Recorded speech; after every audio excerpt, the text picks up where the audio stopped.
cubs. No, no, he's not like it. Terrible that. Scum. Fucking scum.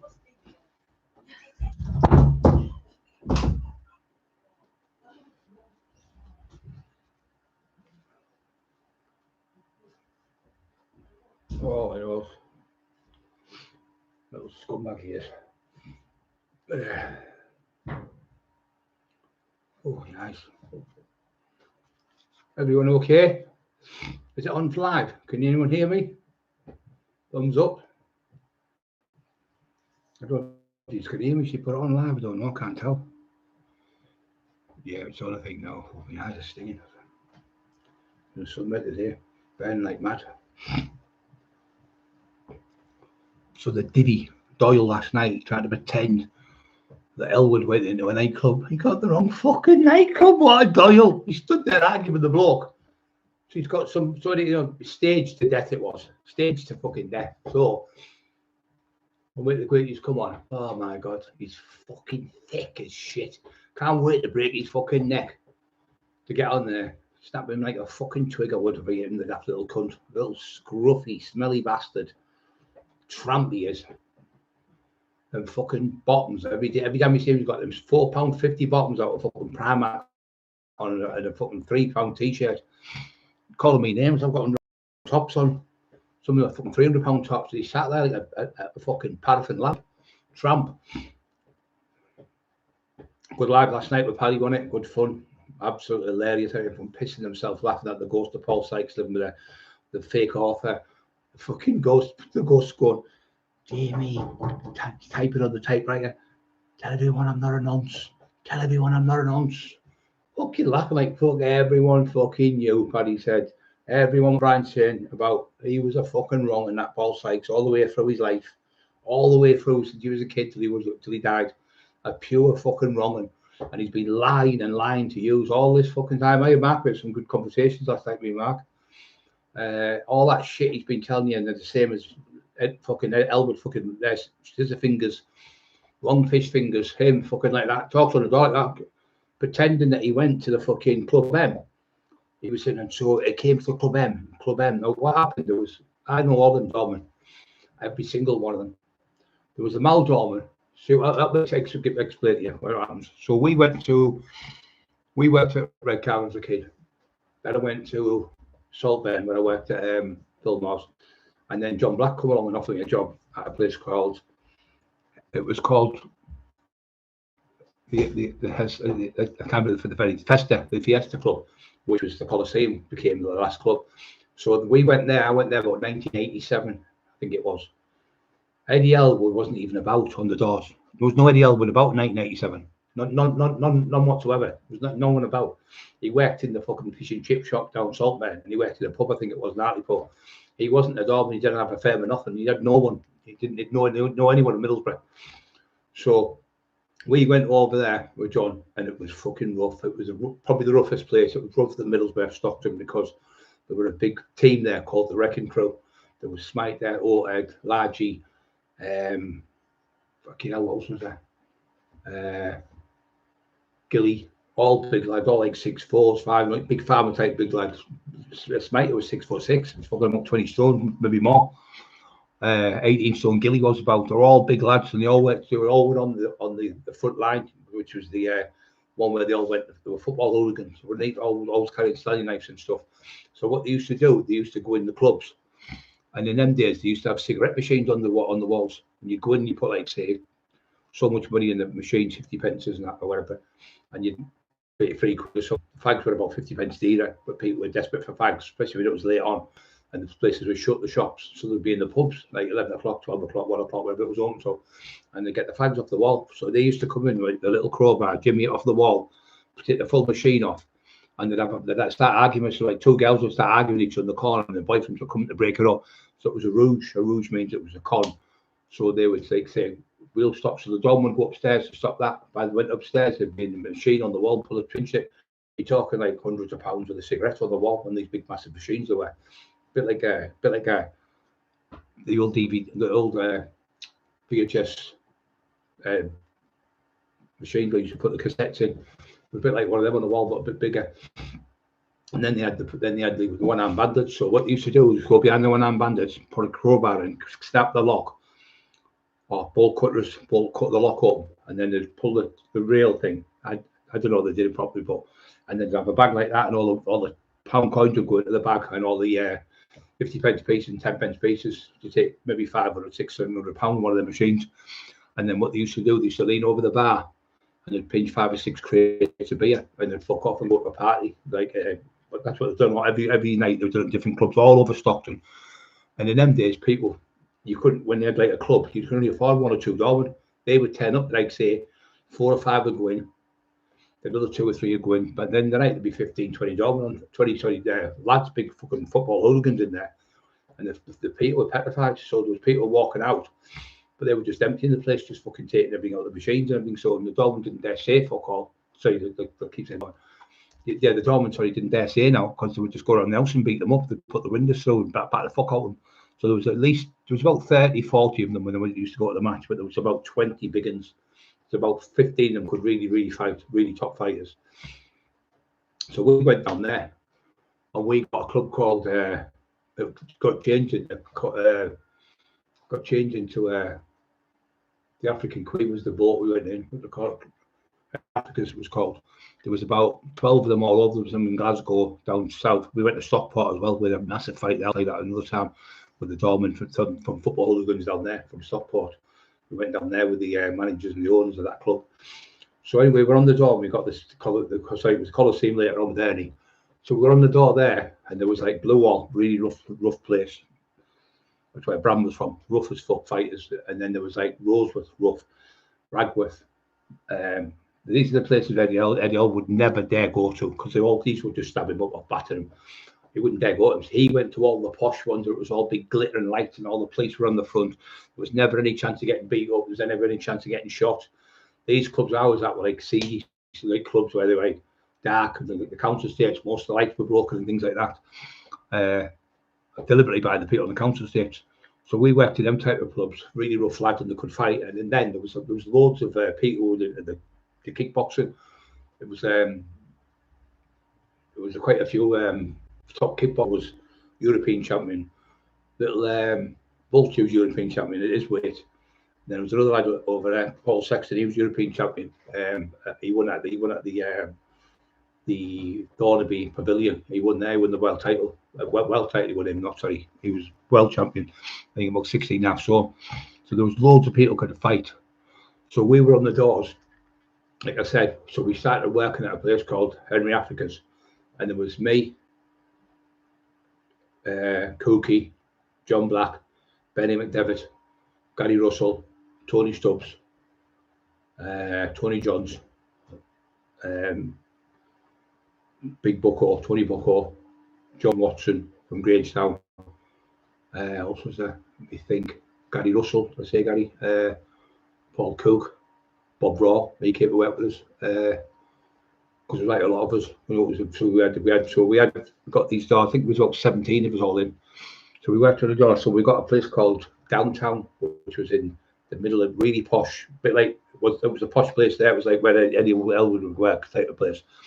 But they didn't want his dog because he wasn't about then. He didn't have any dog whatsoever. He worked in St. Crew in a fucking fish and chip shop. He worked in a club, I think, and a fish and chip shop.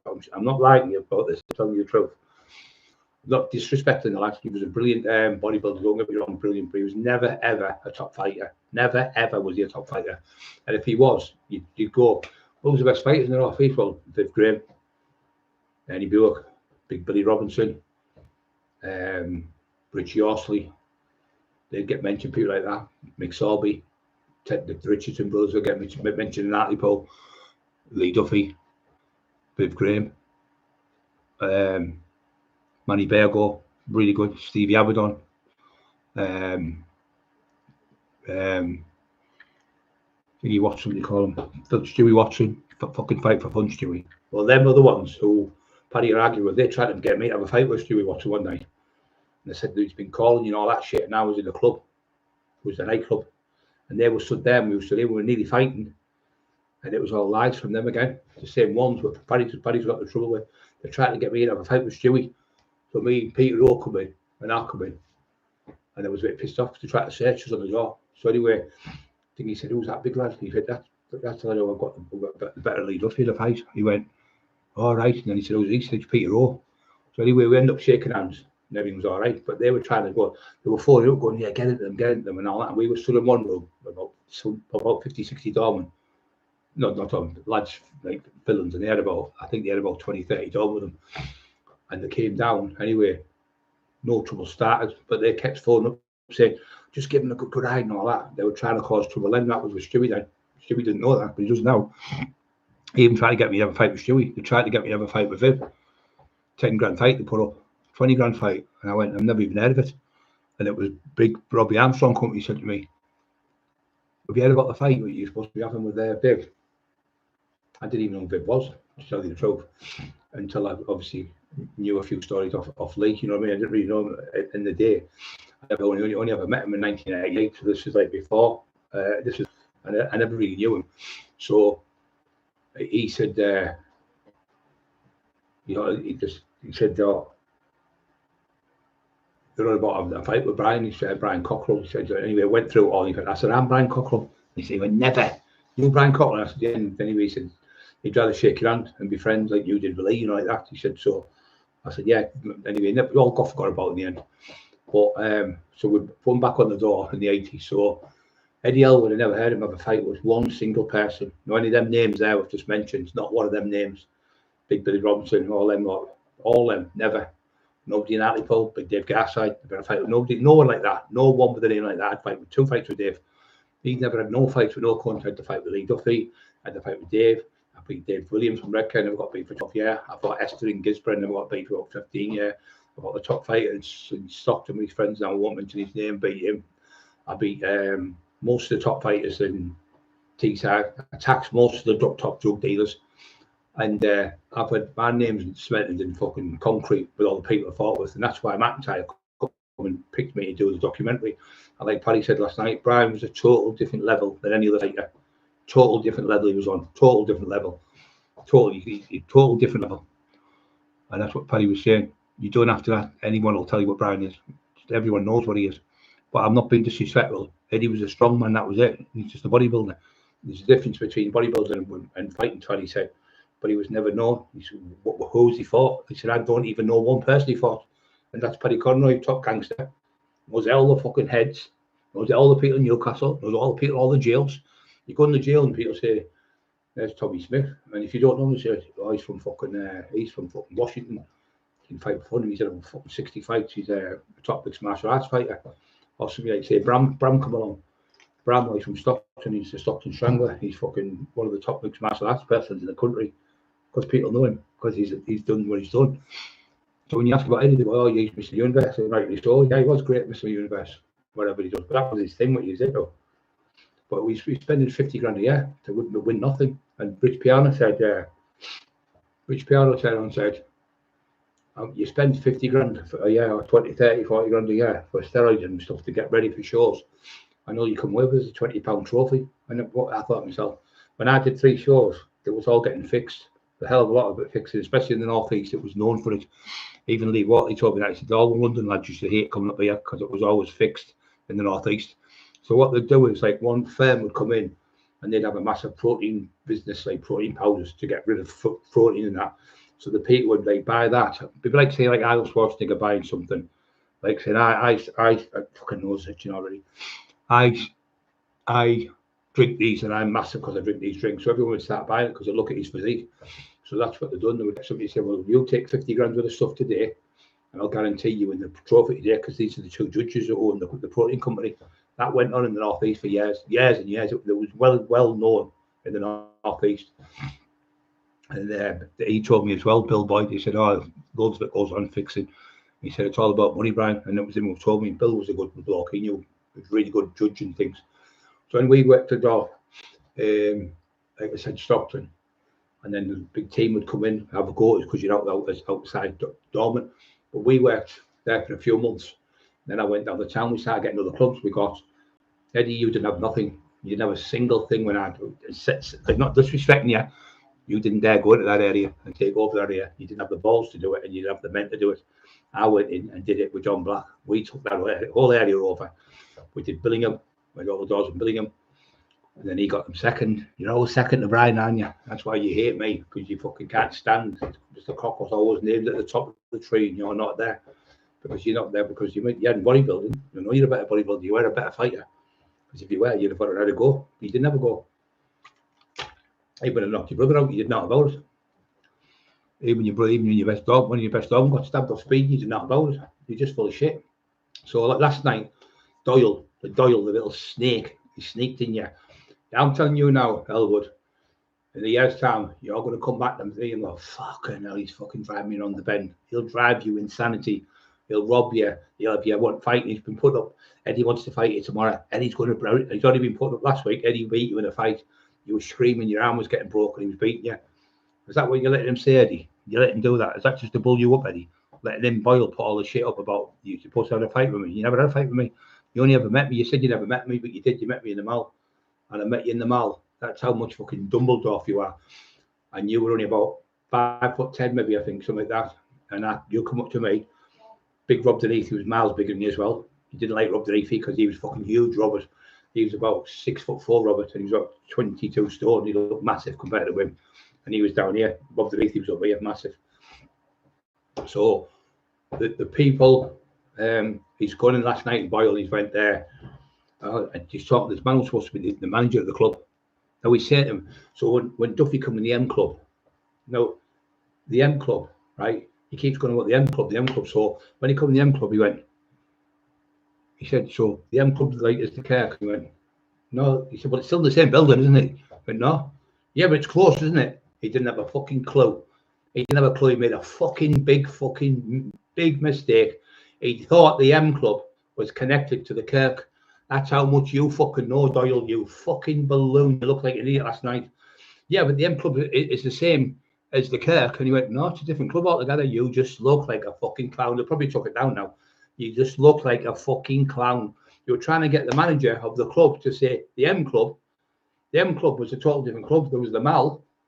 The M Club was on the way to Yarm. You could turn left up the top, just past the train station. You went in there. And that's where the M Club was. I think it had about 2,000 or 3,000 people that could hold. I think it was 2,500 or 3,000 people. You can put on the M Club, and they got upset putting that in Mal. So what they had, my friends and me, Jabbed, I worked for them all. I worked on downtown.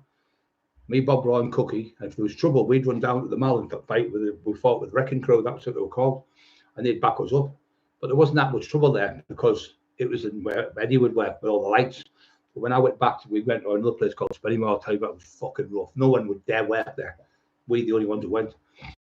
So anyway, we're back talking about that last night. So it's good. She's talking to the manager going, so the M Club, this and him. So yeah, but the M Club, when Duffy or whatever he says about Lee, he says, so the Kirk, the M Club, he went, no, he said, the M Club's a different place. The Kirk's a different club. He said, yeah, but it's the same building, it's the same place. But no, it's a different place. It's close to it. Yeah, but it's close. He knows he's fucked up now with that cunt. Yeah, but it's the same building and all that. I went, no, it's not the same building. That cunt's in a total different place from the other side. And there's no way in this world, I'm telling you now, there's no way in this world that Dorman would have been down against Lee Duffy in that club. Because none of them were scared of Lee Duffy. Not one of them. Load of fucking shite. There was Gallagher could fight for fucking fun from Eston. Fucking top fighter. There was Mark Johnson actually put Lee Duffy on his ass. Outside the King's Head. Only person who put him knocked him down.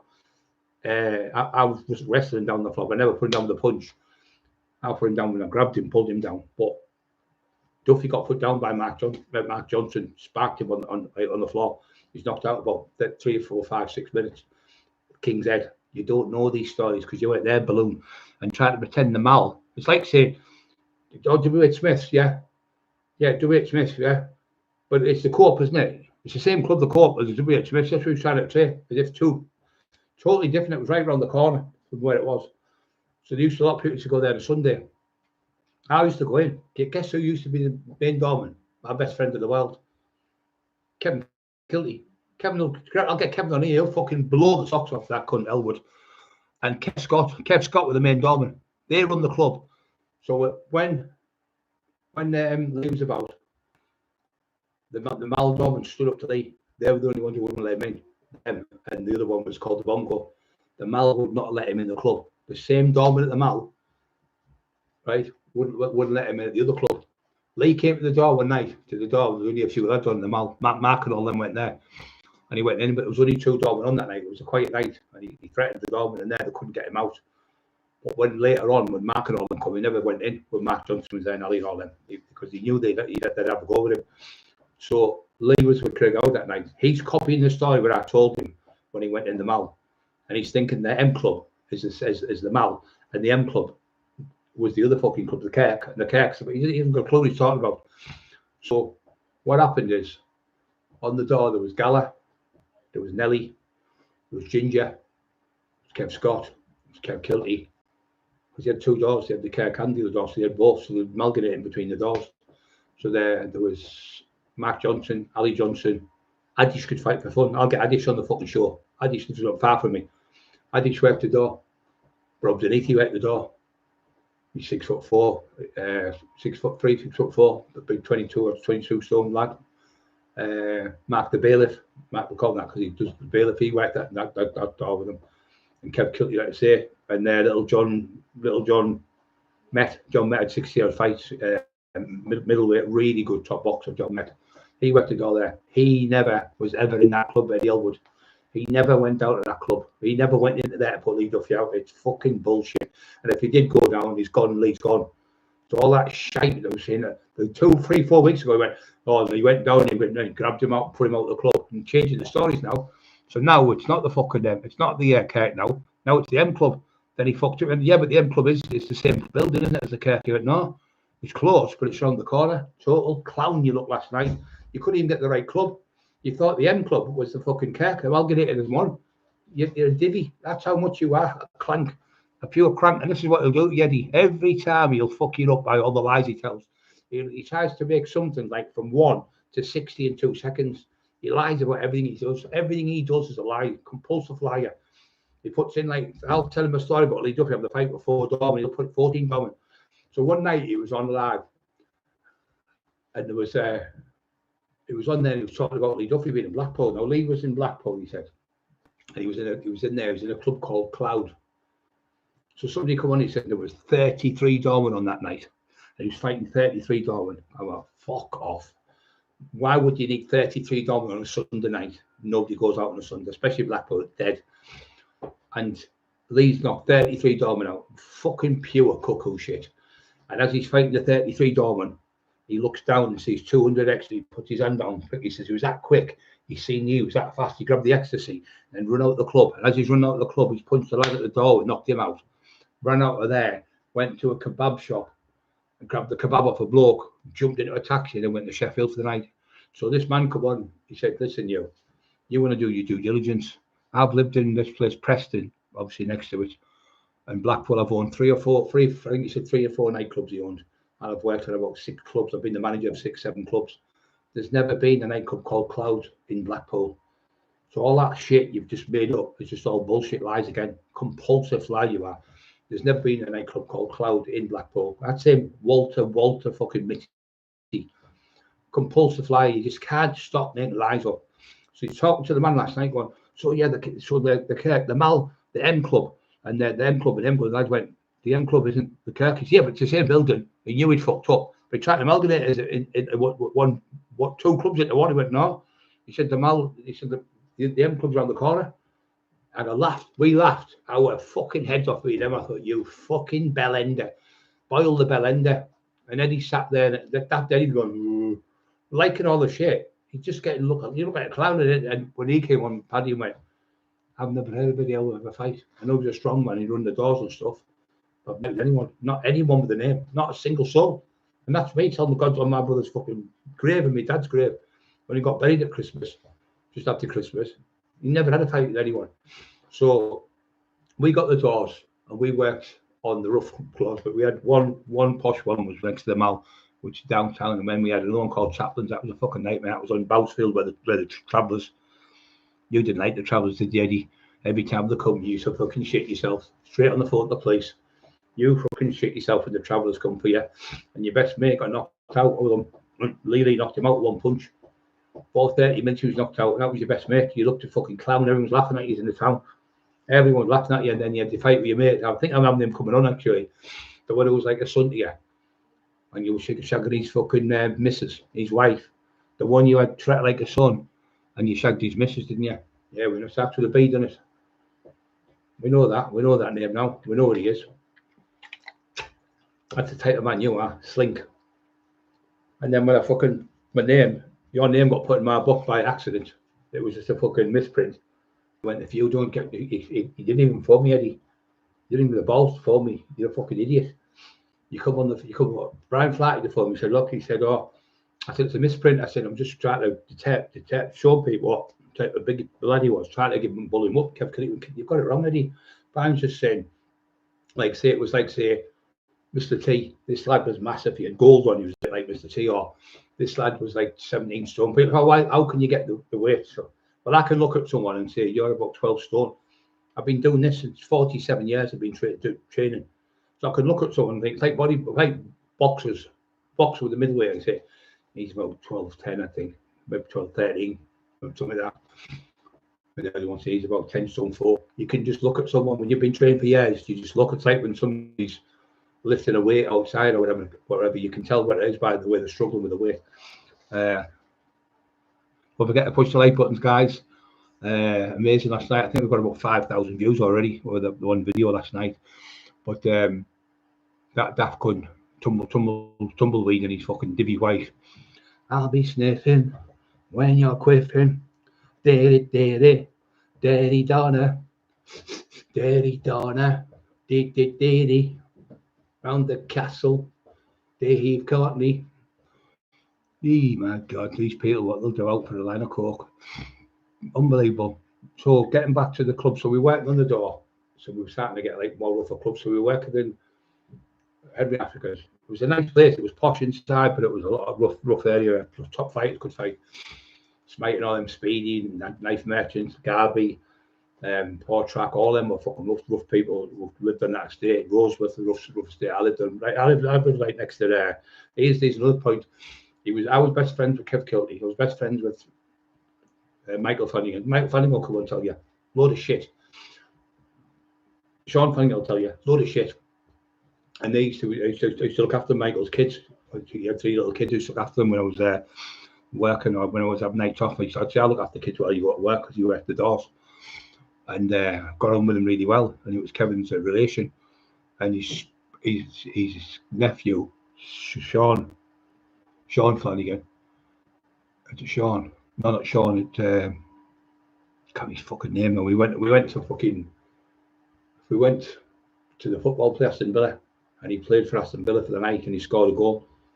Lee Flanagan. He used to come around all the time, staying with us. He was a kid, but I used to take them out. So there was Lee Flanagan. There was another one, I can't remember his fucking name now. He was a good footballer, and he got his crucial ligament fucked. He played for Leeds United, and there was about 6 of them. I used to take them out. We used to go up. He's gone now, God bless him. Kev Scott's brother, Mickey Scott, rest in peace, brother. Lovely lad. He used to have the Millennium. We used to go in there. It was red carpet out for that stuff, and fucking bottles of champagne. And the lad who I was working with, he would pay the bill at the end of the night, maybe fucking might be 1,500 quid, might be £2,000 or something, because we were buying like £300 bottles of champagne. Footballers do that type of thing. I looked after him as well. I can't remember his fucking name. The captain of Middlesbrough. I can't remember his fucking name now. He played for Arty Pros. I looked after him as another footballer. So I was getting paid off good money off footballers anyway. So going back to the doors. So we worked in, it was the Coliseum in the end. So we worked there, but it was really rough. A lot of fights and stuff like that over the years in that door, where Eddie wasn't even about. He wasn't in Stockton. He wouldn't have had the balls to go there and do what I did and take over there. So when I had a fight one night, there was 6 lads come over to the wrecking crew. But you're not fucking coming around here. You don't think you're going to start running the doors here, because we put 2 of them out the night before. So they came back. So I jumped off the steps. I punched 2 of them straight away and dropped them on the floor. Then the other 2 come forward like that at me. I caught one with the left jab. He fell back on his ass, fell down. He just started, nose all busted. So I was fighting the other 3. Was that 4? The other, I think it was another 3. 7 lads, 5, 6, 7 lads, I think it was. By the end of the night, I'd knocked 7 of them on their ass, and 3 of them were knocked out unconscious. And there was a cop car with only 2 coppers in there. The cops got out of the car, they walked over and went, oh, fuck, I'm going to get nicked again. I looked at the thingy, I thought, fuck it. I just went, they went, unbelievable, that was unbelievable. One, I can't remember his fucking name now. The cop, he was okay. And he went, that was fucking marvellous. It's about time there's a new sheriff in town. That was the joke. There's a new sheriff in town, they were saying. And that's what we did. We took the doors over. Everyone else was scared of them. So we stopped them fucking taking the cigarette machines off the wall. And because we were doing that, we got another club called the Waterfront, which was really, really nice club on the waterfront. But it was rough because it was like in the middle of nowhere. And we also got another club called Chaplains. And then we got the other clubs. We got Elgins in Billingham. We got the big night out in Billingham. All before you, Eddie. You got that fucking miles after me. I was there at the top of the tree. You were at the bottom of the fucking tree. That's the truth. You were never in that capability to walk into a town and take it over. You always have to have fucking 30 doormen or something with you. I didn't need that. Me and Cookie worked the door. And Bob Rock for about 3 or 4 years in that one pub. And we used to go to another place where no one dared work, was Spennymoor, called the Top Hat. It was rough as fuck. It was like going back to the fucking the cowboy days where the windows and the sheriffs in the town and all that. It was like that. There was 7 of us, like the Magnificent Seven, walking down the street, and our cars kept. Well, I couldn't drive then. I was 22, I think. 22, I think I went there. I had a fight with one bloke. He come in. He went, "Oh, I'm coming in." Now in them days, after 11 o'clock, sorry, after 1 o'clock, you could stay open if you sold pine peas. So you could serve till 11 o'clock, like food. Alcohol, sorry. So what people used to do at 11 o'clock, they'd buy like 3 or 4 pints and they'd get like a beer mat, put them on the top of them so they wouldn't go flat, and then put them on the table. The wives would get like 3 or 4 Bacardi and Cokes. So 11 o'clock till 1, you were open till. So you were open till 11. I would shut after that. You couldn't get any more drinks, but you could stay in the building. So anyway, these two, one came to the door, and he biggish lad, God now he's dead. One of the swales just from up that way. He come in, he said, "Oh, can we come in?" I went, "I can't let you in, lads." I said, "The last orders have gone. I can't let you in." So as you come in, there was that part there was a pub downstairs. You used to go in that way. Then you go up these stairs. There used to be 2 big fat women who were fucking about 20 odd stone each. We had to open the 2 double doors to let them in. "Come on, you double doors," they used to say, and they used to grab their arms and walk them up the stairs. Both about 50 odd year olds. Lovely ladies. They used to always come in and walk them to the top of the stairs and walk them back down, just being polite. Anyway, they fucking they said, "Oh, we're coming in." I said, "You can't come in." I said, "I can't. I've just told you can't come." So Bernie stood next to me, Bernie McDevitt and Gary Russell from Grangetown way, between Essex and Grangetown. Gary lived near the fire station. Anyway, he said something. This big bloke come in. He was a bit like Tyson Fury, about 6'6", 6'7". And his name was Henry Arab, and he was one of the best fighters in the country, bare knuckle fighters. Done loads of books about him. You'll see him in the Street Fighters. So he said, "I'm coming in." And his nickname was the Dentist. The reason why they called him the Dentist, he said, hit with a big right hand and knock all your teeth out. The next day, you had to go to the dentist. So when you came in, you could go in that way. But I said, "You have to sign in the book."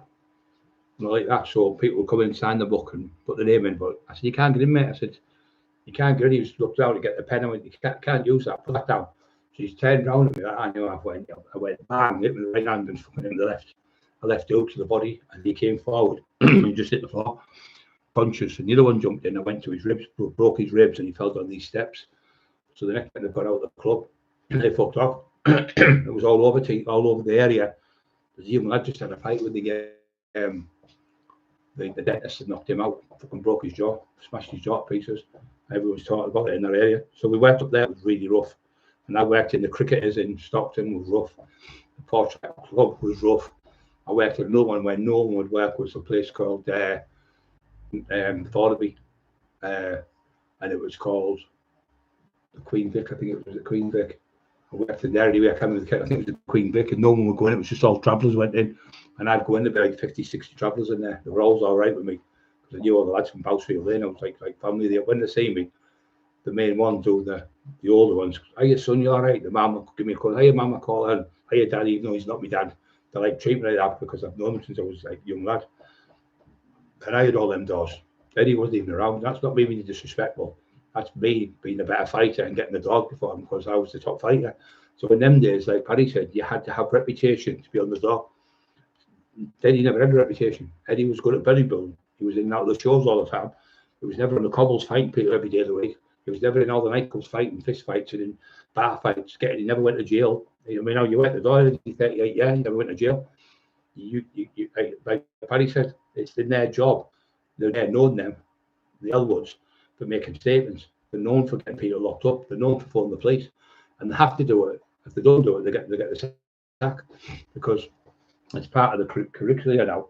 Where that's why I packed $20 I'll tell you the truth, when they said to me, "What you've got to do, Brian, you've got to have a little cam thing on here, like on your body. If there's any trouble, you've got to video it. Like say over a minute or something, I think it was. And you keep it and you give that and you write down what's happened, like a policeman with his notebook. And then when you go to court, what do you mean go to court? Well, when you go to court, the lad who's been fighting, I went, fuck off, I'm not going to no court with no one. So I never ever got a badge. I used to go in and work the door where there'd be people with badges on the door. And I'd be like, say, like a fucking assistant manager or something in the pub. I was classed as that. But I was really the one who was the fighter there in the club. I used to go around, in the end, what I used to do, I got it off Wendy, I can't remember her second name now. She was working with, back it in! She was working with punch rubs and solicitors, so no one would work these 12 clubs. One was in Sunderland, 3 was in Stockton, 1 was the fucking, you'd never have worked in there, you wouldn't have the fucking balls. On my own, was the Broadway, which was Groveville, absolute. So there was 3 or 4 doormen in there one night, Christmas Eve, New Year. All 4 of them got stabbed up the fuck. So I went in, listen lads, it was all about 20 young lads went in there. It was about 6 o'clock, went in with Mickey Harrison. He could fight from that area. And I said, listen, I'm taking over the door now. If you're going to take any drugs, joints and that, make them in the toilet. If you're going to be sniffing coke, do it in the toilet. Don't do it in front of me where the cameras are. I'll lose the license. I said, if you're going to take ecstasy and that, there's no problem. I said, but if anyone wants to step outside with me now, I think they're going to have a go, we'll do it now. I said, because you're 6 no, Brad, we'll wet with you and that. So they're all coming over, couldn't me, I started playing pool with them. So I used to go about an hour before it opened just to play with the pool with the kids and that. They're all like, fucking, some of them were only 18, 19. But they all were good kids. There was only one fight, there was 2 lesbians fighting one night, and Basil Man helped him with it.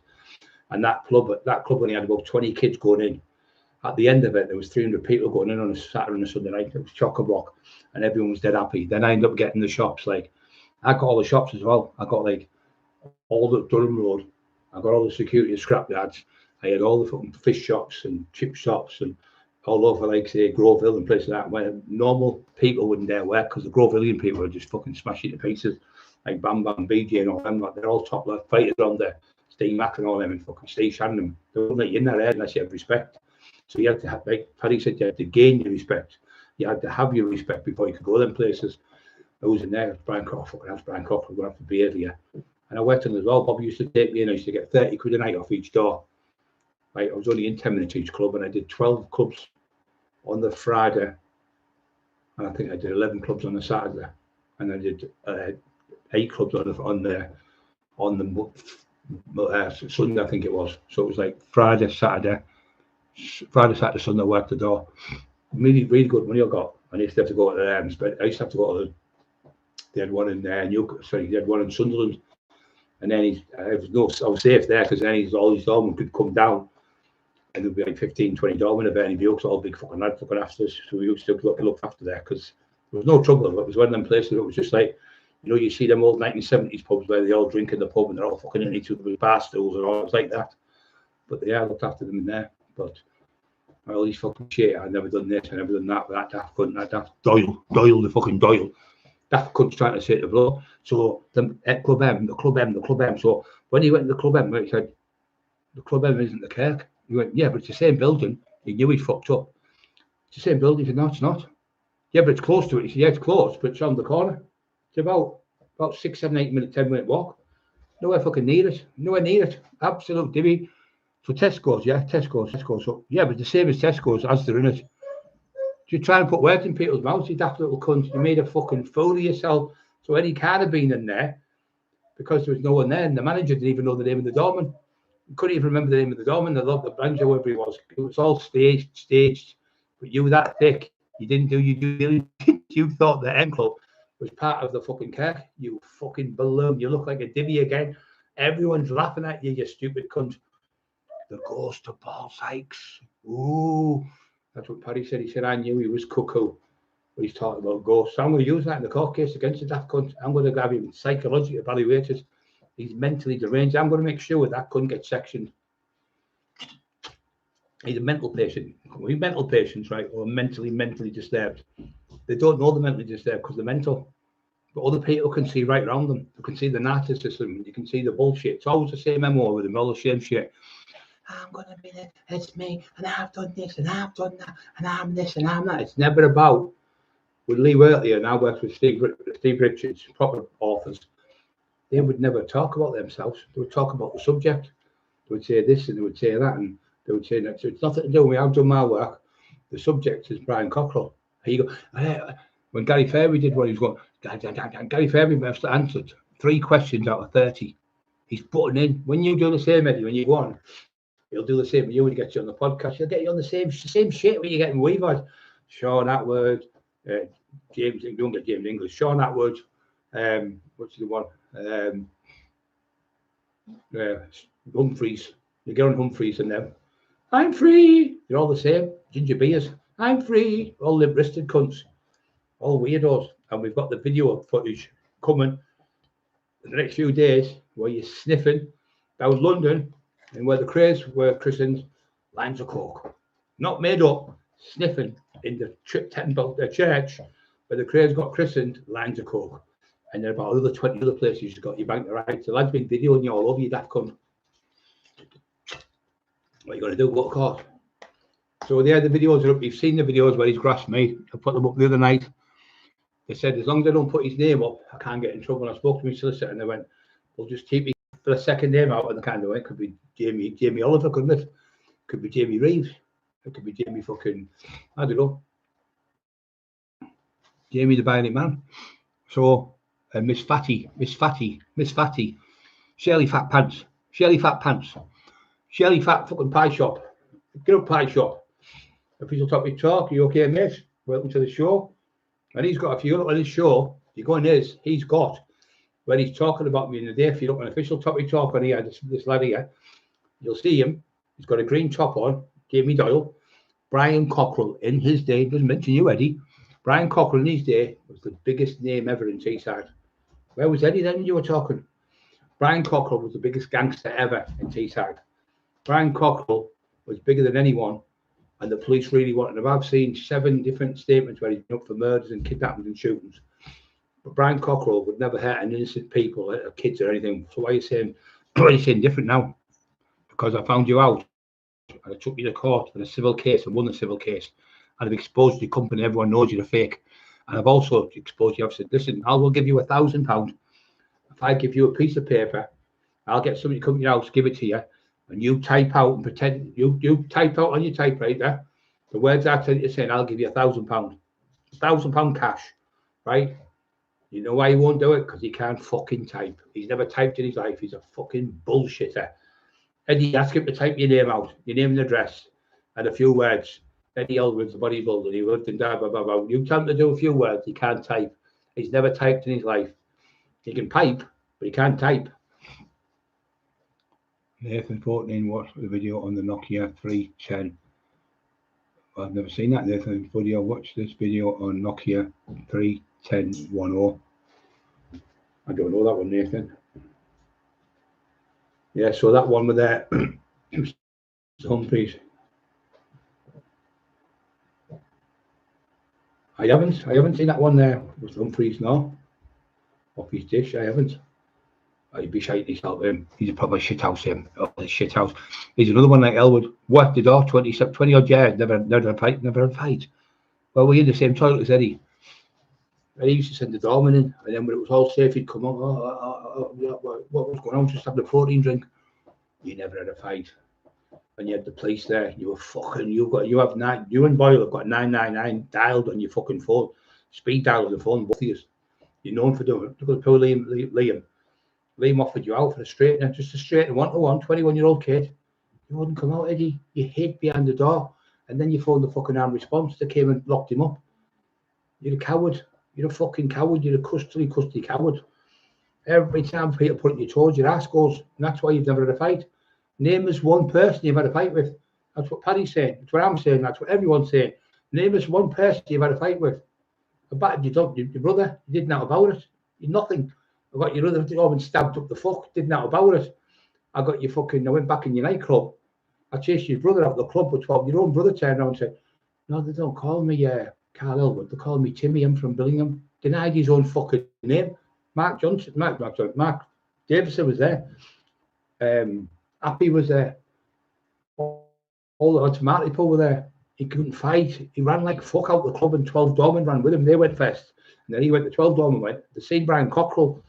But what they were doing, they were coming in because they thought I was still on bail conditions. I'd been at 6 o'clock every night. And I got the bail conditions lifted. And they didn't realise. And they come in like that with the carpets under their arms. And then they see me. I went, come on. When I punched Carl, he went flying into the crowd. And then he turned and he ran like fuck. All his Dorman ran fast and he ran. You really couldn't run, Carl. And I bet you're not around with a Oil. Do you like that bat in the mouth I give you, and then body shots you got? Do you like the day when I come in the big night I went in the club and you had all your Dorman Sunday and you did fucking jack shit and you had your little bellboy jacket on? I would go on, take your hands out of your pockets before you get them out. I'll knock you fucking clean out. You didn't dare fucking move. You didn't even breathe. You were petrified. And all your Dorman were shiting themselves. What do you mean you didn't do an out? You didn't do a fucking thing. Talk shit. Pretending that you went. What's your excuse for Liam then? Why wouldn't you fight Liam? What's your excuse for that one? Let me think, because you'd have fucking punched your face off. Now why wouldn't you fight Big Eddie Lewis? And Big Eddie's son, he was outside. Steve Mack and all them were there. They were offering you outside, you wouldn't come out, you phoned the police again. John Lewis, great lad. He'd have fucking destroyed you, and that's why you wouldn't go out with John. John was 4 times second best bare knuckle pop champion in the country. Beat to come to see me when I was poorly. Lovely lad, absolutely lovely lad.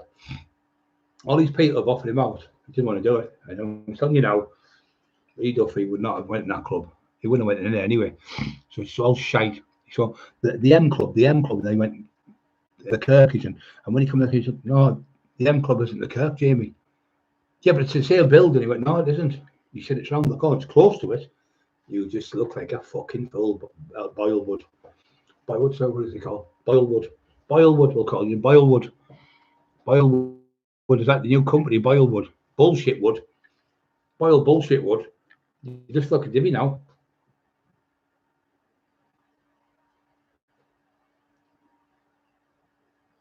Only Crave stood up a ghost of Sykes writes the books. Exactly, everyone's laughing like fuck at him, laughing stock of Britain. Ghost, but go to leave. Paul Sykes said, my sister come to live with me. He said, what happened? He said, I went to Wakefield and I tracked her down. Members, freedom members for 10 months. Brian's YouTube family, brilliant, absolutely brilliant, my brother. Absolutely brilliant. I'll tell you what, the amount of people that have been joining the YouTube channel is phenomenal. It doesn't cost nothing. It doesn't cost nothing to subscribe. Me never run all the time, helping people with mental health and stuff like that. Talked to Mark Emerson last night for a few hours. Fucking hell, we had a good laugh about the old days. Lovely, lovely human being. Absolute impeccable manners.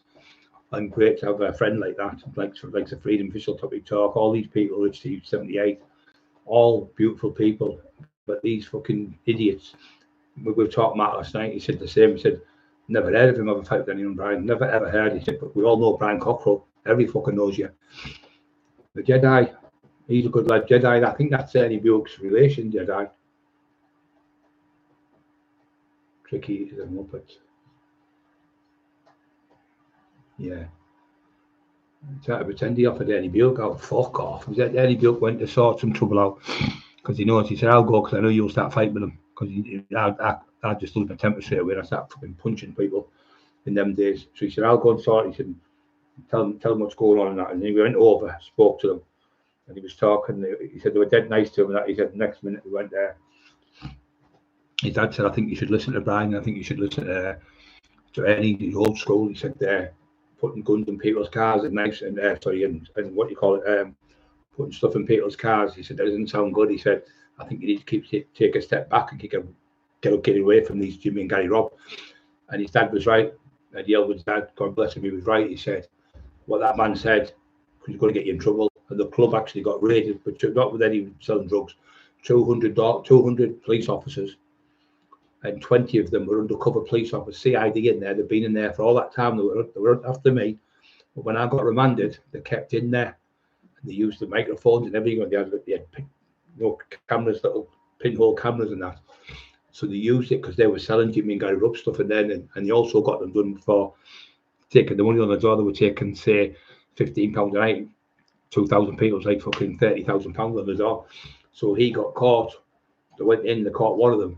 I think one got 6 years and one got 8, I think, something like that. But Jimmy Robb got away. He wasn't there that night. But I actually took £40,000 of the ecstasy off him. Them doves were fucking class. Cheers, Jimmy. Cheers, Rob. And then you tried to get me shot, didn't you? From the lads in Liverpool, they phoned me. Then you tried to get me shot from somebody in fucking Birmingham. They phoned me. Then you tried to get me done in from somebody in Durham. They took my job on, didn't they? And when they took you to the hotel where you went, they said, give us 10 minutes, we're just going to get a bit of coke and that. And when they went out, the lads come in and batted fuck out of them to that cunt to try to get me shot. They said, Brad, we've got some less. Now you keep the fucking money, I don't know when. We've got 10 grand for it. So you got tax off the club, tax for the 40 grand, and you got 10 grand off the lads who was going to beat me up, but they never beat me up, they beat you up, you silly cunts. That's how much power I've got in the North East. I know all these top people up there, all them lads from Durham and that, they're all friends of mine. All them travelling ones, what you're fucking causing trouble with. That fucking Mr. Humphreys talking shit, telling me Paddy was this and Paddy was that and Paddy was this, and it was all fucking lies, you fucking horrible fucker. Horrible fucking evil twisted man. They even got a video evidence of you talking on it. Talking, going, oh, I knew he wasn't wrong one. I just ran with it. Yeah. What a type of man are you to run with something you knew was wrong? And you had me fucking believing it. You had me going on doing fucking videos, poor Paddy. You fucking wrong. And the other one, the baldy, stupid little cunt, the leader of them all, talking fucking shite, pretending it was all, plying me with fucking Bacardi and Coke, so I don't even drink. Plying me with fucking, you want a line of Coke? And no, I don't need the Coke. No, thanks. So I did the show with them. And then a couple of weeks later, went up doing the film, he went, oh, he wasn't really pedo. We just put that on there to make him look like one. And I made a statement, he said. But I thought, you don't make statements, I said to him. So I made a statement, he said, but I never went in. But he didn't go in because the fucking judge kicked it out, because it was all lies, it was all made up about Paddy. There was never anything about Paddy Conroy being a pedo. They'd done that to destroy Paddy. I still feel fucking ashamed of myself for letting me be hoodwinked by him, but I trusted him because I knew him for 30 fucking years. You wouldn't think your friends would do that, would you? But I'd never, and now I only went up a few times. I went up once we went out. I went up another time when I had the fight in the Eclipse. I went up another time, but 3 or 4 times I went up, that was it. That was it. But when I used to go and see Paddy, I'd be up there every other day. About 4 years, I used to knock it out with Paddy. Never ever was Paddy wrong. Never had no bad stories about him. Never had no fucking things. Please press the like buttons. And when he tells you the stories, Paddy, he won't embellish it. Say somebody has 5 or 6 people, he'll say the 6. He won't say the 26 like that daft cunt. And he'll tell you, he'll say, I didn't know. You know, he talks. Or I can't tell you that. Like me, I just tell the fucking truth. Right when I was Dave Gas, I got the better me in the fight. There's no shame in that. Getting beat. I was fucking off my fucking head for 2.5, 3 days. These boys went, oh, you got beat up Dave Gas. You wouldn't even dare fucking stand in the street with Dave Gas, like you that little cunt. Probably catch fucking AIDS off you.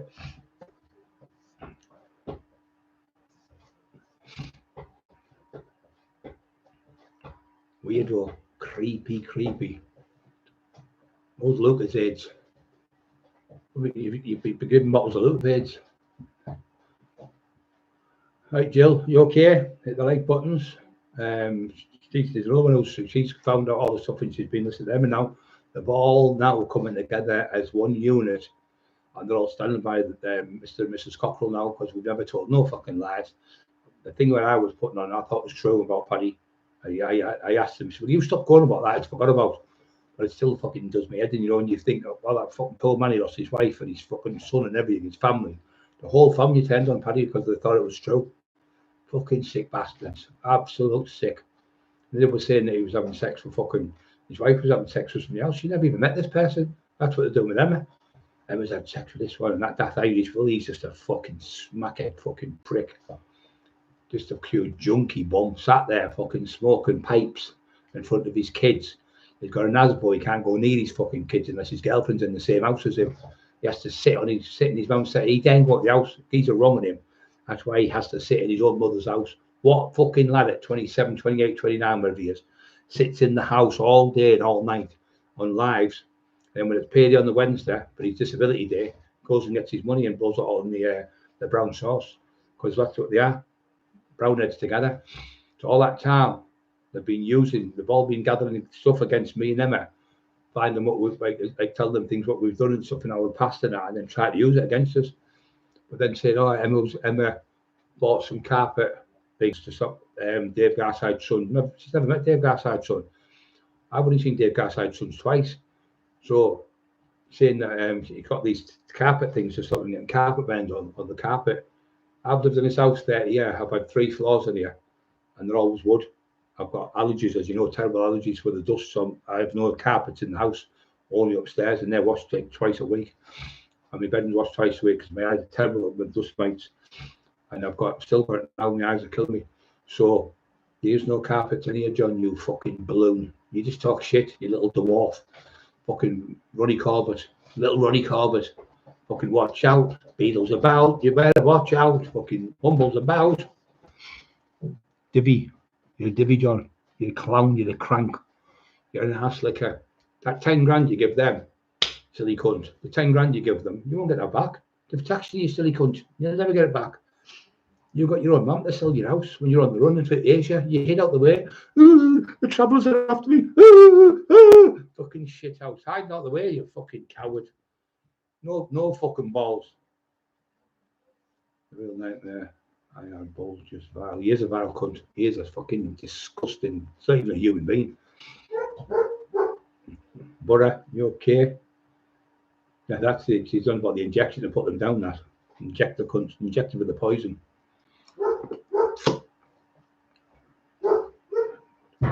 Yeah, I hope you're okay, Jill. Yeah, it's just horrible. People make lies up about people because they can't handle the truth. They've got nothing in their lives, so they make that daft cunt. See this one here, this Akawali Arobi. That's Boyle. Take him off freedom. That crank there. I've had him on 4 days in a row. It's that daft cunt. He put in the other week, I'm 22 stone. Then he put an I'm 24 stone. And then the week before I was 23. It's that daft little cunt. That Akawaki Baki, the black lad. He's got some that looks like an African lad. He's got no disrespect for being black around. But as soon as I seen that, and the Waki Akawoki, that's him, silly cunt. Boyle, you fucking divvy. You're absolutely backward, Boyle. You're backward in the head. Why don't you get a bath? Why don't you get a bath, Smelly? That's why he keeps going in the bath, because I'm saying get a bath. He keeps showing everyone himself in the bath. Let's see your belly. Come on, let's see that belly. Let's see all them abs in your belly. Come on. Why do you keep just showing your chest? Because you haven't got an ounce of fucking muscle. You're like big fat punchy belly full of old women's cellulite. About 70-year-old you look like. Where's your dress? Anyway, I haven't seen you in your dress yet. The one where you call yourself Beryl Boyle. Where's the dress what you wear? Where's your dress? You said on the Jimmy O show, I've got the same thing in common as Jimmy, and Jimmy O can verify it. See, the official Topic Talk got on his video, you watch it. Look on official Topic Talk and you'll see him talking about being a day. Brian Cocker would never hurt any kids. Brian Cocker was the legend in his day. Brian Cocker was the biggest name ever. Once you watch that, you'll go, what a fucking liar he is. Once you see it on official Topic Talk, got it on, you'll see him talking about me. It's about 13 minutes and non-stop. And we love him, me and my wife. He's got so much energy. He said, don't get me wrong, he's done a lot of bad things in his life. He said, but the good things, people don't realize. He's done a lot more good things than bad. And he said, at the end of the day, he was the law in this area. There was no one bigger than Brian Cockerill. You never mentioned Eddie then, did you? It was all about Brian Cockerill because I was the narrative to make money for you. And now I've made the money for you. And now with you, I'm no good to you now. So that's what you do. Yeah, he's run out of names. Right, mate. He's got no one left. There's no one. Look at the other one. The Travellers, Henry Wharton, told the fuck off. The other one told the fuck off as well. It was they call it Alex Reid. He told the fuck off. He wouldn't do a book with him. But not Reggie Cray. One of the Cray's missus. She told him not doing that with you. What you've done to Brian Cockerill and Emma Cockerill is disgusting. They fucked her off. Tina Shaw. She thought he went, I'll go out with her all the time. We've been friends for years, and we go drinking, we go dancing. I stay at her house, she's so good, the energy's met. See, it's just the same story about everyone, same words and that. We've got the same little entourage and the same bullshit. And then she went, when she gave me my show, she went, I've never fucking heard of you. If you've got my number, phone me right now, she said. You haven't got my number. And them tape recordings are my dad's tape recordings. My brother Gary stole them out the loft. So I'm going to go to the police where it was arrested. You daft little cunt, scruffy tramp. Yeah, pretending to be Pepper Lackey. He does it all the time. He's absolutely round the bend. He tried to get Pepper Lackey to do a book with him. After he knocked him back. That's so embarrassing. Even Pepper Lackey knock you back. Divvy, absolute tramp. You've got no one, so you're desperate. Elwood's the only one at the bottom of the top pile. You're not going to be able to sell him. Nobody in America knows him. There might be a few bodybuilders know him. You're not going to sell a name like that. If Eddie was this big fighter, why wasn't he in the McIntyre documentary? Why didn't he approach him? Why didn't he approach me and Paddy? Because we were the top two in the Northeast. They don't just go and pick you for no reason. Oh, well, we suppose our eyes, put them all in the pot. Tommy Smith, Andy Jenkins, we'll use them. Probably one might be a window cleaner, one might be a fucking dustbin man. There's nothing wrong with that. But there'd have to be elite gangsters or fighters to be in that show, because that's what it was all about, violence. I got picked for the McIntyre. I got picked for Dispatches. I got picked for the Royal Moat documentary I was in. I got picked for Good Nation documentary I was in. National documentaries, Jamie. Not tin pot one, but you're doing a couple of hours. The McIntyre one took, I think it was 22 hours of filming. It takes 20 odd hours of filming to make a 1 hour documentary. He does his in 2 hours. 1 or 2 days of done. That took me 9 months of filming that documentary. That proper 5 and 6 cameras and lighting men and all that. And one like was flew in from Australia to do the camera work. Can't remember his fucking name now. He was a good kid. And we went abroad and everything. So I was done my documentary properly. I was abroad and everything. Yours a tin pot shite. The one about Lee Duffy is the most embarrassing fucking documentary I've ever seen in my life. He said it's the best documentary. The only thing better than this is a Netflix Hollywood movie. You're round the fucking bend. Then you turn around and said, I'm selling more books than J.K. Rowling. She's worth £650 million. You're not worth 65 pence. You crank. You start drinking fucking Kestrel Lager. Kestrel Lager. What's that? About 30 pence a tin. And who else is on that bowl? Because you haven't got a rat to scratch your ass with. You haven't got a penny. You haven't got a penny. You hide in a police safe house. I've just put the statements up tonight, what you've done again. You're constantly making statements on everyone. You're a pure snitch. And he's going, I've never made a statement in my life, but Shirley done it. Don't blame his wife. No, your name's on the indictments. Grass. You're on there and I'll be putting them all over when I find out when the court case gets kicked out. The police said they've got nothing on me. They nicked me, bailed me. 16 months, I think it is. Nothing. And when I was at the police station, they nicked me again. They went, Brian, there's nothing here. I said, well, what evidence have I got today? She said, and when I spoke to the 2 CID, she went, quite honest, we haven't got anything. She said, because it's encrypted, but it's all jumping, so we can't make head and tail of it. So it doesn't look like it's going anywhere. So I said, this side, what do you think's happening? Side, he went, I don't think it's even good. He said, it's going to go to CPS the next few weeks, Brian. He said, probably take a couple of months to go through. He said, but honest opinion, I thought it was going nowhere. He said, is that much what he said? It's not true. It's probably going to get it stopped, because he just said that he had a knife and there was no knife, that he had this and that was never happened. You threatened his wife with a brick, that wasn't happened. You threatened his son, that happened. You've run down the street with a big metal bar, that had never happened. You smashed his car window, that never happened. We were obviously in hospital when it happened. So how the fuck can you go? How can he do these things when he was in hospital? Just all shite. So the great thing is, I'm going to audit your case, son. Love you all the world.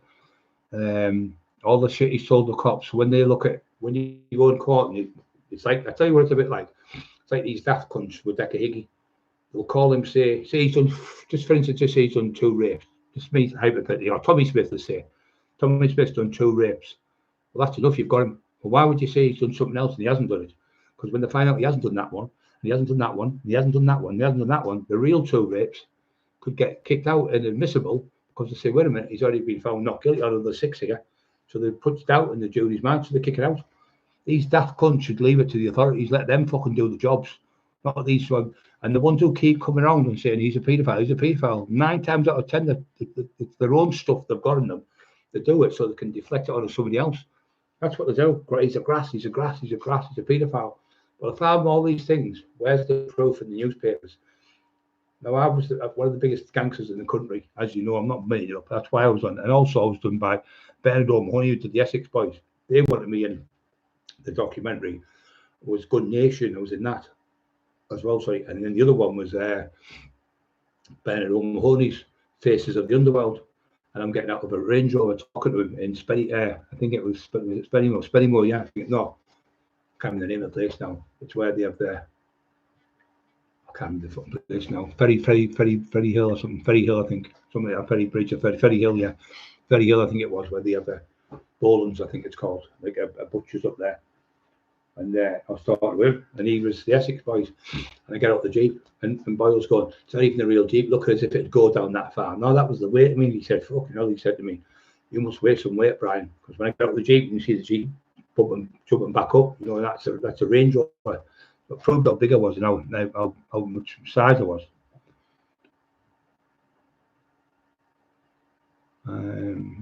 Yeah, okay, mate. So, cheers, Mark. You have a good night, mate. Thanks very much, mate. So, this idiot pretending Brian Crocker wasn't a fighter. Well, why did you put me in the book as the best fighter ever? Why did you put me down as the biggest gangster in the North East and Teesside? Why did you put me down with all these things? Because it was beneficial to you then. Sedgefield, that's on you. So now you're just a fucking liar. Everyone just knows you're a liar because you've got these things. But if you look on official Toppy Talk, you'll see him talking about me in the day. And when you watch it, you'll go, fucking hell, this is a total different story. Brian was the best ever. Brian would never hurt anyone. Brian's never hurt any children. Brian never hurt any innocent people. He'd never attack someone like me, my wife. He would never hurt innocent people. He wouldn't go to people's doors. It's all coming from his mouth, all coming out of his mouth, all the stuff, not me. And he just can't stop talking shit.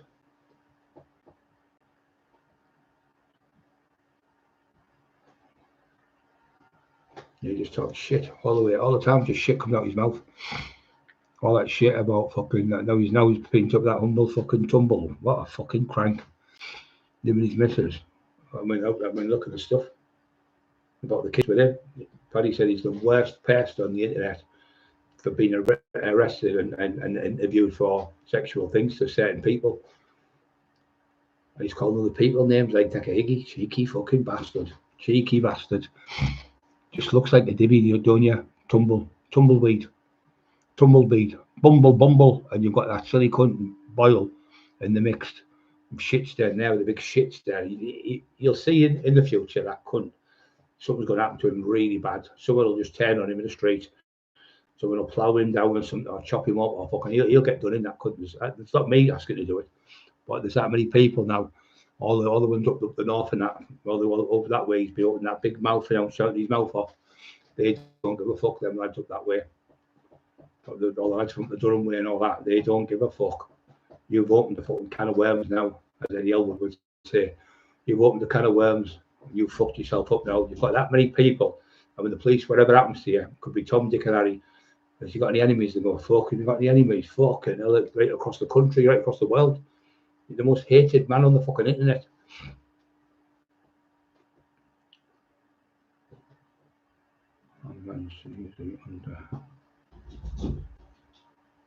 Kitchen sink.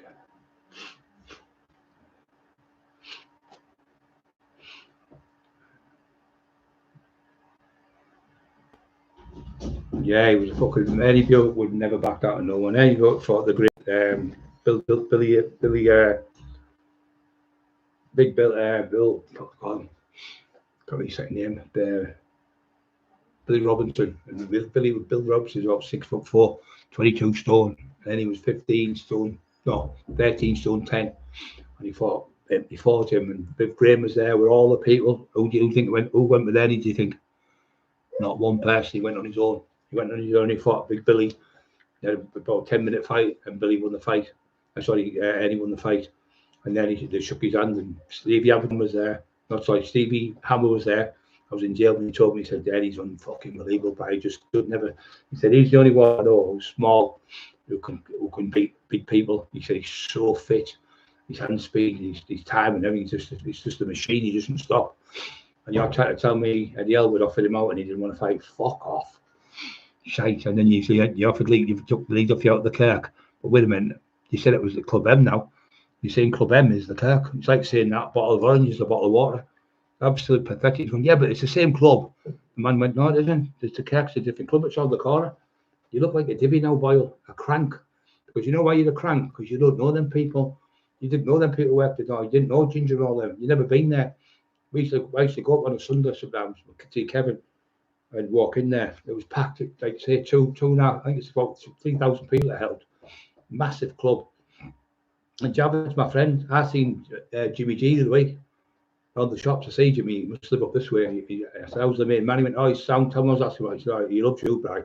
And I'd go in there and say, oh, fuck, could you get a bottle of Bacardi? And I said, he said, just get one off, go behind the bar and get one there for you. Just give me the fucking bottle to have a party.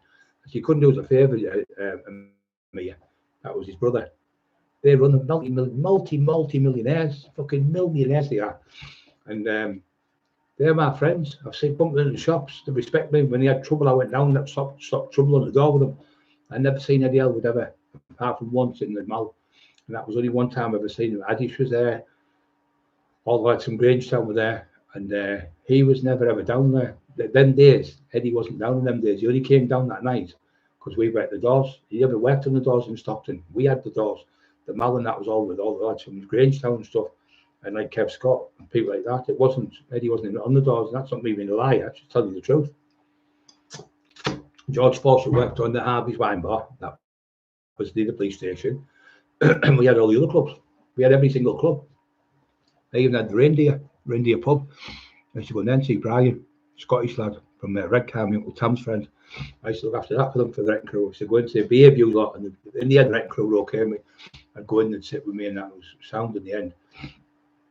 But you've never been in it, right? Eddie's never been in big fights where it's like, we went in one night, we went in, there was about 30 of them outside with sticks and bars and all sorts.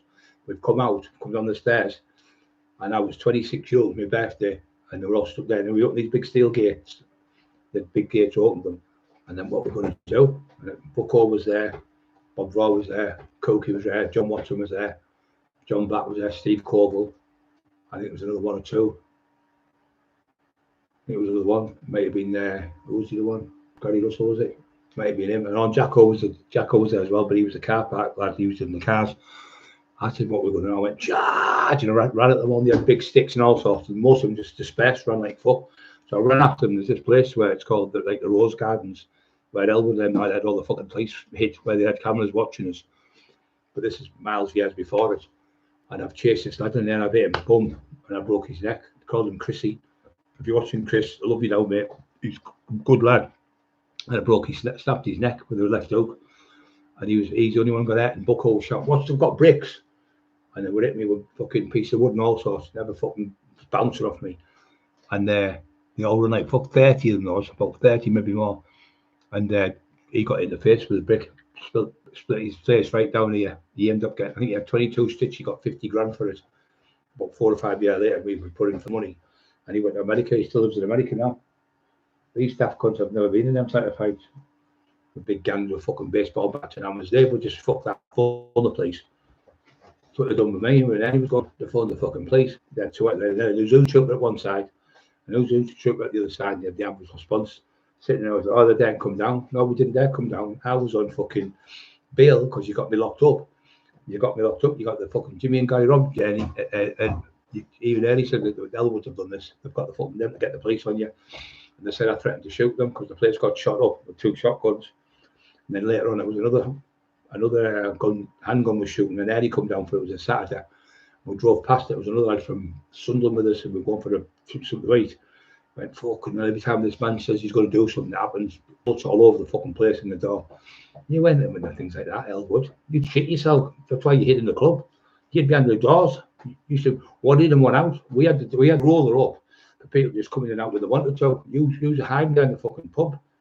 Then when I got fucking the curfew, you all started on the front, standing on the front, thought you were clever. You daren't come to the club. No, I couldn't come to the club, you fucking asswipe, because you fucking had fucking got injunctions on me. I wasn't allowed to come out the house. I wasn't allowed to go near the doorman. That was on my bail condition. Not allowed to approach the doorman. Not allowed to approach Jimmy and Gary Robb. Same as on there, Jamie and Shirley. Not allowed to approach them. Not to go to the area where they're at, and not allowed to pull them up or threaten them or anything. So that's what they do, these fucking rats. They get the police behind them and they get other people to do it so they don't look like it's them. I've seen that many times over the years. Oh, my wife did it. That's what he does. How can your wife phone up for herself? For you? Because if you've been the one who's the perpetrator, you're the victim, you have to make a victim impact statement. Daft cunt. You divvy cunt. And how do you like the new statement he made? That was the only one the other week. And then there was another one not before. He just loves making their statement.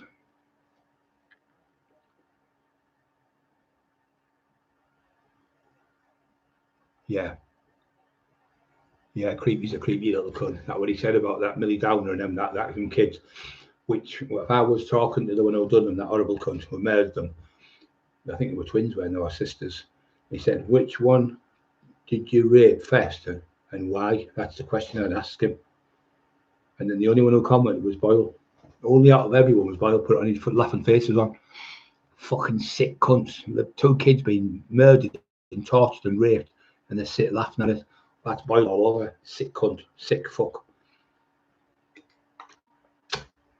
Oh, he's dressed up as the drag queen. That's true. He was dressed up as a drag queen in the zoo. He was on stage. That was his first acting part. Drag queen on the stage. They actually put him in a school because he was getting bullied, and they put him in a school for all girls. He was the only one there. Did you change your knickers a lot there, Humphreys? I'm free. You know what he's on about, don't you, Humphreys? It's off fucking, what's it called? Open all hours. The one, John Imrie. I'm free. That one. He's always there. Say there's like a bloke comes in, like a nice looking bloke, sexy. Oh, he looks good. Instead of the woman saying, I'll take this, he goes, I'm free. You like when the men come in. He's one of them, a ginger beer. He's the one who went to the door, 20 odd shares, I think he said. He never had a fight. That's like saying, I worked in a garage and I never once served someone petrol. I worked at a sweet shop for 27 years, but I never sold any sweets. Elwood went to the door, 38 years and never fucking got locked up. Never been to jail. Never been stabbed. Never fucking, not a mark on him anywhere. Not a fucking mark on him. It was the only, he must be the plastic bionic man. 30 fucking 8 years on the door, never had a fight. Because you might have put people out, just normal average Joes. No legendary people come. I fought all the top fucking people.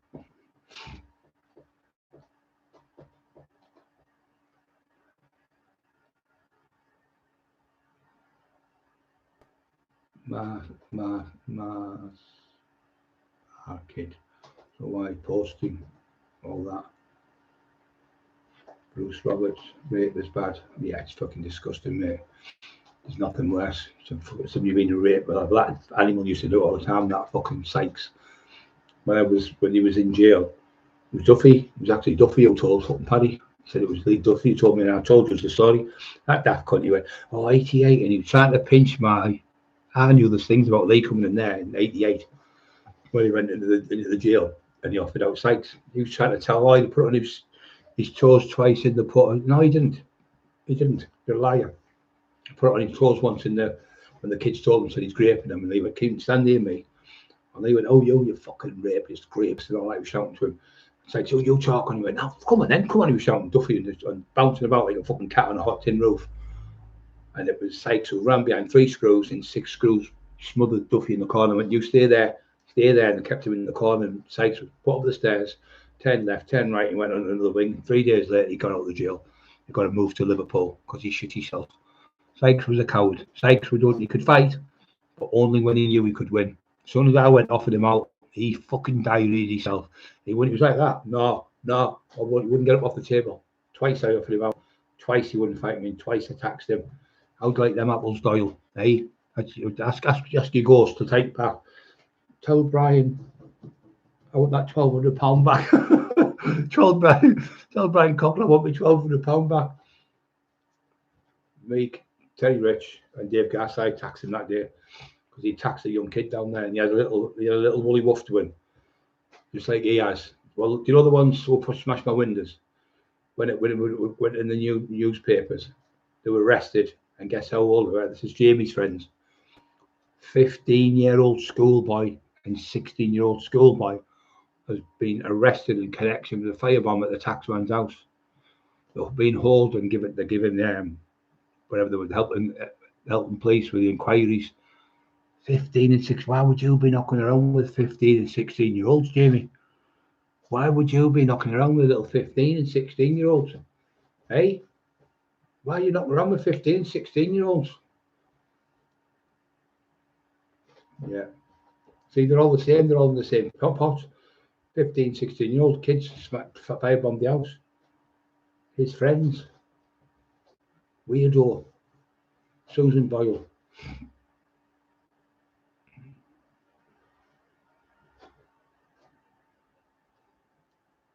So it was getting worried. Thought she'd done it. Mark, so pain in heat. Sleeping being rough. Mate, how is she doing? Oh, Peter, you okay? I've seen Peter the boxer, Val. I haven't seen where he's at. I'll have to try and look out. I've got his number. I've got his number. I think I'll phone him tonight. Oh, is that him? No, there he is. I've seen him. I'll phone him up later on. Yeah, Brett, you okay? Controls the what? That's why. Yeah, what it is, whether they're in control and they're raping people, it's not the actual sex. It's the power of getting them to do what they want. That's when they get the erections and the hard-ons and all that shit. They get a buzz out of it. They used to be in the park all psyched, and you go up to somebody 15, you get over there while I bum you, or you bend over there while I give me a blowjob. And you, when you were 15, and he, if you watch it, it's called Jimmy O, G-I-M-M-Y-O show. Jamie Doyle talks about Paul Sykes. When you watch that, you'll understand where we're coming from. Paddy said the same. As soon as I seen that, I thought it's fucking disgusting. And he sat there and laughed. He said, and he met this 13, 14-year-old girl, and then he had a threesome with him. And I went, well, that's rape. He went, no, they give consent. I said, one's 13, one's 14. He was 31. I said, that's fucking disgusting. And he was just laughing. He just thinks it's funny. And when he was in the parks, Oscar, he said he had the urges, but he couldn't do it no more. He couldn't get downstairs, didn't work, type of thing. No, he couldn't physically do it no more. He didn't have the urges because he couldn't. He had the urges still because he was still asking for blowjobs and stuff, but he couldn't physically do it because he had no strength left because he was fucking dying with the drugs and the drink, and that's why he still had the urges to do it. But when you watch the documentary, it's about an hour and a half long. Not the documentary, the video with him, and you'll hear him talking about. You can hear. He's got his tongue got so far with his fucking ring that you won't believe. He's even got the ghost lived at his house. That's how much he's in love with him. He's watched the documentary, he said to me 132 times, and that was about 5 years ago, 4.5 years ago. He's obsessed with Sykes. He likes all that rapey stuff, the power of it all. He likes it. He's just like them, weirdo. Fred West and fucking Fred West and Rose West, and them two were fucking Myra Hindley and fucking Brady. The West four. Them four are the West four. 2 females and 2 males on the internet. I mean, there, Emma, if you phone me, I've got a pink hand grenade and a pink handgun.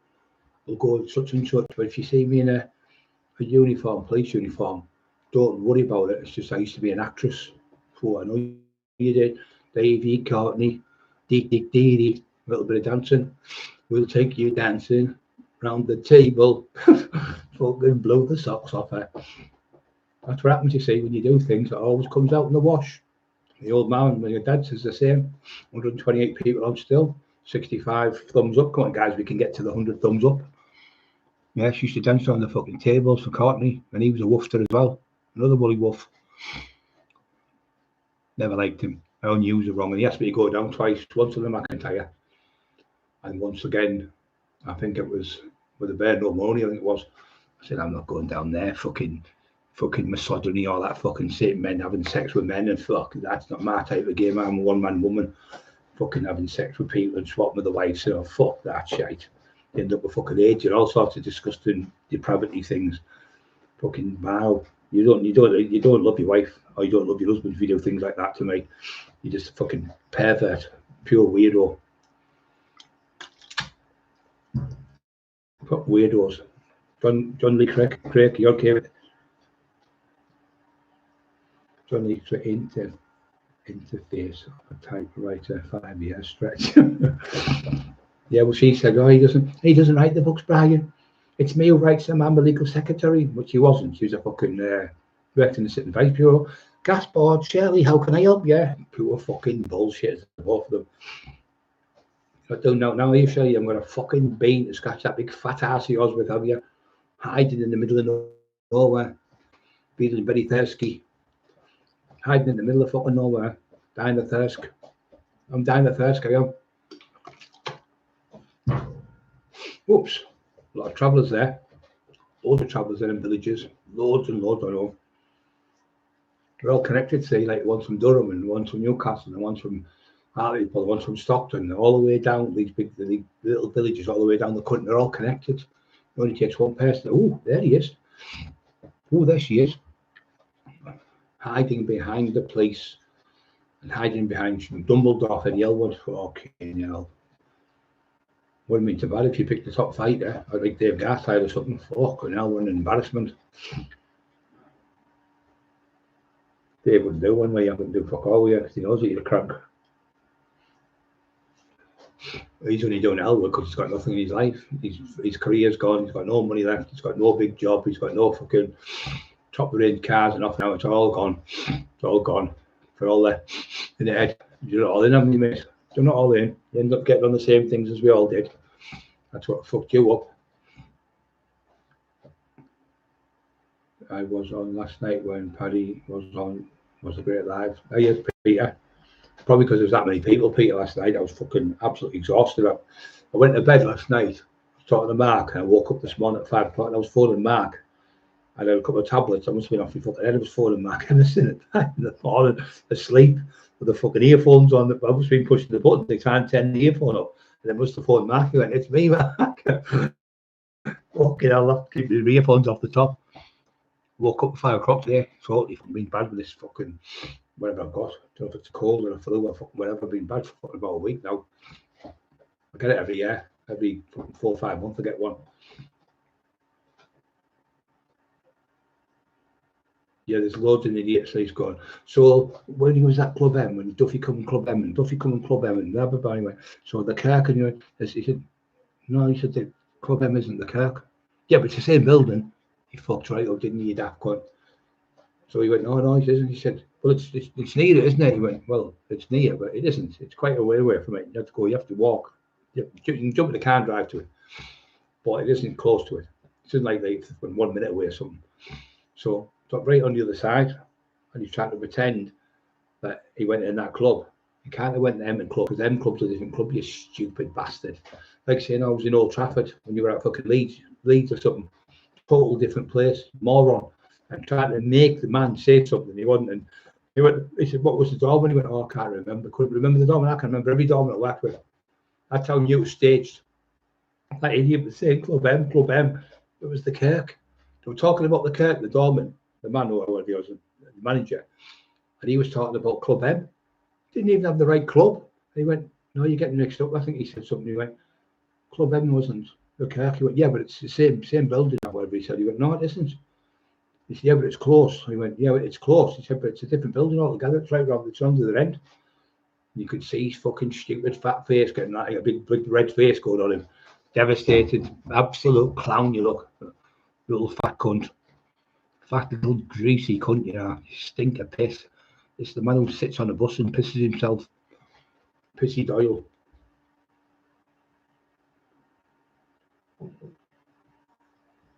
Sedgefield, yeah, that's the one, Sedgefield, yeah, Bolams. I went there with my mate Phil Walker's son in the Range Rover, and I was showing them what we do. Even though it wasn't that area, I was just saying, say it was these houses. Me and Lee would go in that one or whatever, and then later on we had to do it different. I would tell them stuff. But these people tell me I didn't do the tax and do the stuff. Well, why was I picked for the documentary for taxing? Why does everyone in Teesside know me, like Mark and all them on here, and all these people all know me on here, people from all around the world know me because of who I am. When you put Eddie's name up, nobody knows you. Never heard you as a fighter. And when you ask who's you had a fight with, you can't say. Because if you had a fight with, say, 5, 6 people, and go, him. I could sit here and do 100 people straight off. 200 people I could do. You can't do that, Eddie, because you haven't had a fight with that type. Because you're a crank. You phone the police and get Liam locked up. You got me fucking locked up. You've got him to do this. That's what you've done. You've got Boyle to do this again. Make more statements on me. That's what you do. Shit house. Big divvy cunt. Pretending you went in a club. You never went in that club. You never worked on them doors. Why would they want to get you? Why would they need you in there? When we had Mark Johnson, Ali Johnson, Adish, and Rob Deneen, all them, they would have stopped Lee going in. Them doors would have stopped them. They didn't need you. So you're trying to tell me about Mark Johnson, Ali, and fucking Gallagher, and Mark the Bailiff, and fucking Ginger and all them lot. There's about 12 dogs in there. Why would they need you to come down Dusseldorf? You're a fucking bullshitter. He said the other week you went in and you dragged him out, put him out. Fucking lies. He said the same, absolute shite. Barry Faulkner. Barry Faulkner knows all the clubs. He's a multi-millionaire. He made Middlesbrough, he built all them clubs in Middlesbrough. Loads of clubs, Barry. Top man. He said, load of fucking shit. Tall Trees, yeah. Club M was Tall Trees, yeah. Spot on, mate. He was trying to say Tall Trees was the Kirk, because obviously it was called Club M. That's what they used to call it, Club M, but the name was Tall Trees. Macmillan's and yeah, that's it, yeah. But they used to call it Club M. That was its name. So he was calling Club M last night, which was like Tall Trees, which is it's called Tall Trees because it's got big tall trees there when it's at. And it was a big opening like that. You could go in, and you go in. I think there was a swim pool in there as well. There was a swim pool as well, and we used to call it Club M.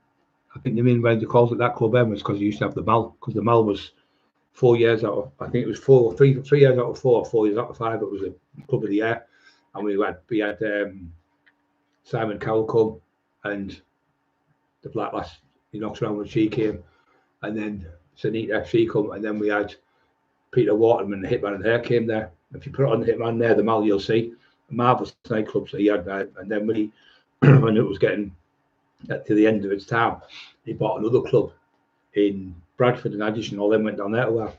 You weren't about, Eddie, talking shit as usual. You went around then, we all worked together, me and Addis and Mark and all. I worked at downtown about 100 yards away, and they worked at the Mall. And there was Billy Paul's or something. I can't remember the name of the club now.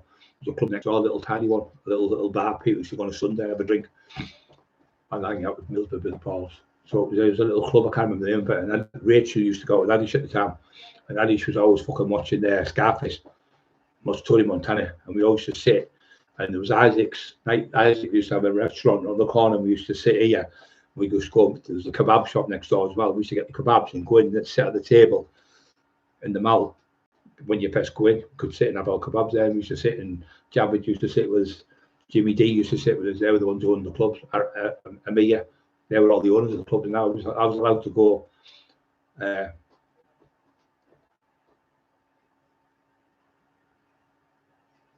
Eddie got beat off Theo on the stage to what was Jedi got beat off. Eddie got beat off Mick Theo on stage 2 Whoppers. I remember him telling me that about Mick Theo. Mick Theo was the one who trained with Eddie. Sorry, he trained with, if I'm right, Lenny McLean. But Lee Watt, he knows him really well, Mick Theo. He said he's a good lad. And he said the same, Mick Theo, I think it was, and a few others said, every time you go to the North East, you get ripped off for them in the North East. And we said, what about Elwood? And kept winning. Every time we went in the universe, he kept winning all the time. And they knew it was a fix. They all knew it was a fix, all the London lads. He said, I'm not going up every fucking time you go. He keeps winning the same. Every year he wins it. He said, it's definitely fixed. All the Cockney lads will tell you down there from London. He said it was different when they came down ours. They got a fair shot. I was telling you all this, even he's coming out with it now. I was telling you this the other week. There was Eddie was fixing it all because Eddie's dad had a big, massive gym. Eddie was in with the judges as well up here because he lived there, and he also had his own gym. He was right in there, fucking manipulating stuff. I knew they were doing it. We knew they were doing it. I got told in Sunderland by the Sunderland lads up there. Said he's fixing them, fixing the shows. Because it was Bill Boyd was one of the main judges. Peter Vox being sober nearly 6 months, great. Absolutely fantastic, keep it up. That drink's not good for anyone, it's fucking horrible. It makes you feel like shit. You end up fucking doing stupid things like that as well, and you get drunk, doing things that you would never do. New monkey,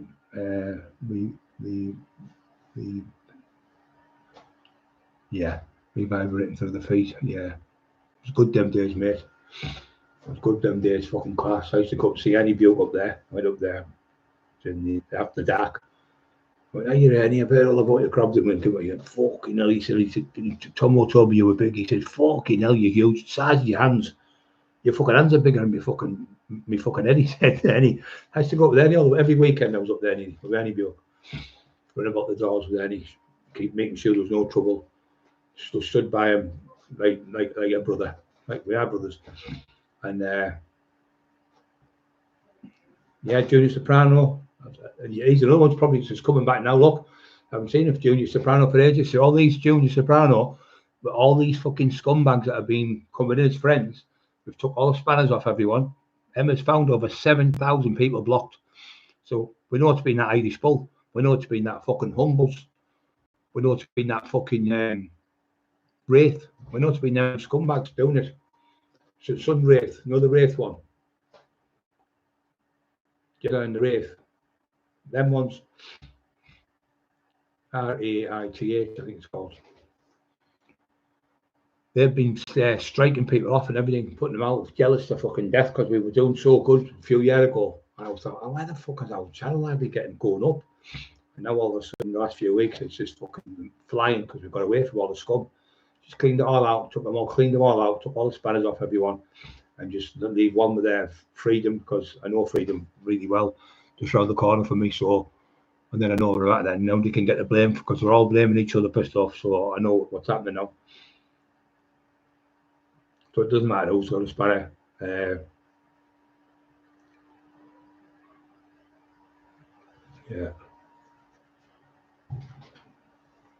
Yeah, Junior Soprano used to always come on. Well, being bio on live, he isn't it? Yeah.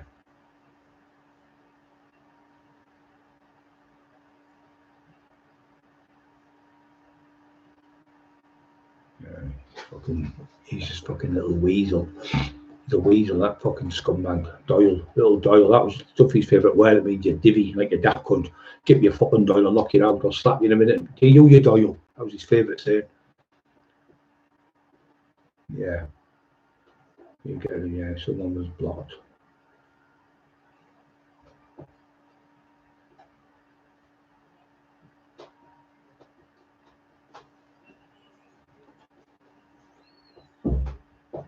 Yeah, he stood there because she's in the garden. It was raining one night. It was a Sunday night. In Boyles coming, she's in the house. She's going, here's our Beryl. Oh, it must be his sister or something. Next minute, it was raining. His hair was wet. He's come in dressed in a fucking blue dress, stocking suspenders on, high heel shoes, lipstick and everything. Like that. Like I know these old women that like Liz Dawson used to do, like one of them off Coronation Street, like a nosy neighbour. What the fuck? You know what I'm saying? What the fuck have I got myself into here? And he's walking around like that, all that stuff, like proper fucking weirdo. And she's going, "Hey, Beryl, who's our Beryl?" I thought, you are sick, twisted, fuck you. Shirley, you are one sick, fuck you. One fucking sick woman, you. But your son sat there watching him walk about like that. What type of woman are you doing that in front of a 14-year-old child? You fucking weirdo. One of the kids, all his friends at school were fucking pissing themselves. We seen your dad last night dressed up as one. All his mates at school laughing at him, all his army cadets mates laughing at the poor kid. Doesn't give a fuck. Divvy. Respect from Gateshead. So love. Thank you very, very much.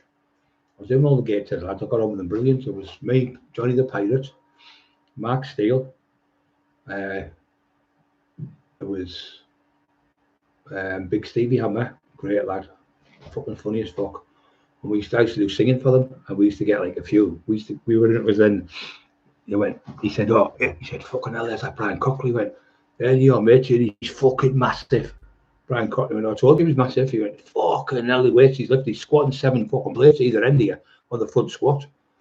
Fucking, he's fit as fuck. He's just done a full hour of sit-ups, press-ups, and sit-ups, press-ups, and punch in the back. 5 minutes on the back, 5 minutes press-ups, 5 minutes sit-ups, 5 minutes on the back. So I did a full hour like that. He went, a full hour non-stop he done. Fucking never seen anyone that fit in my life. He said, and the sides of him, the floor was just full of water, dripping off him with the sweat. A big load of water on the floor when he was at the bottom. He should put a towel on. The water coming out and was fucking unreal. He said, but I've never seen anyone do a full hour boxing and sit-ups and press-ups. never stopped for an hour, like a machine. He was like, and that was big Stevie Hammer, sorry. We were in there, Wheelston, all together in there. We used to do training in there. It was good.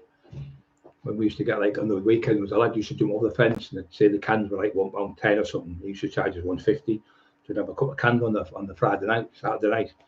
And we used to go where Johnny the Pirate and all them were sat, and Stevie and that, we'd all sat there, and they would say, "Give the mic." I said, "I'll be a bit drunk after a few things." And I'd sing Elvis songs. They'd put Elvis on singing, and I'd be in the background. Elvis in the background, me singing. And he was singing, they're all, "Go on, big fella." He said, "Fucking Elvis, it's Elvis on steroids." They were laughing like fuck. He said, "Oh, when you come out, you've got to come and see it." You know, he said, I'm getting married and all that. So the day he was gone, I went to see him. He was at the reception, just near the governors. But I'm going to miss you, you know. He started crying, big fucking lump, fucking hard as old nails. And he was crying when we were going, me and Steve, Mark Steele. And we'll be all right. We'll get out. He said, "Oh, you'll come and see me." And Jeff Brown was there as well. Jeff Brown, another good lad. He was there with us. And they were like, "I'm going to miss you." And they went to Cockerill, which was like finishing off in Teesside, just down the road from where I live, about 3 miles away. And anyway, I was in there.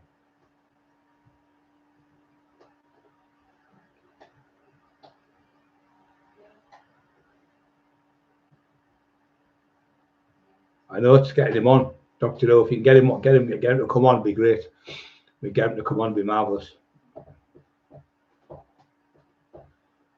God, he does like coming on. He's one of those. He's fucking shy of all this type of stuff. And he's like, no, he's not into all that. But fighting wise, he can fight for fun, but he hates all this stuff.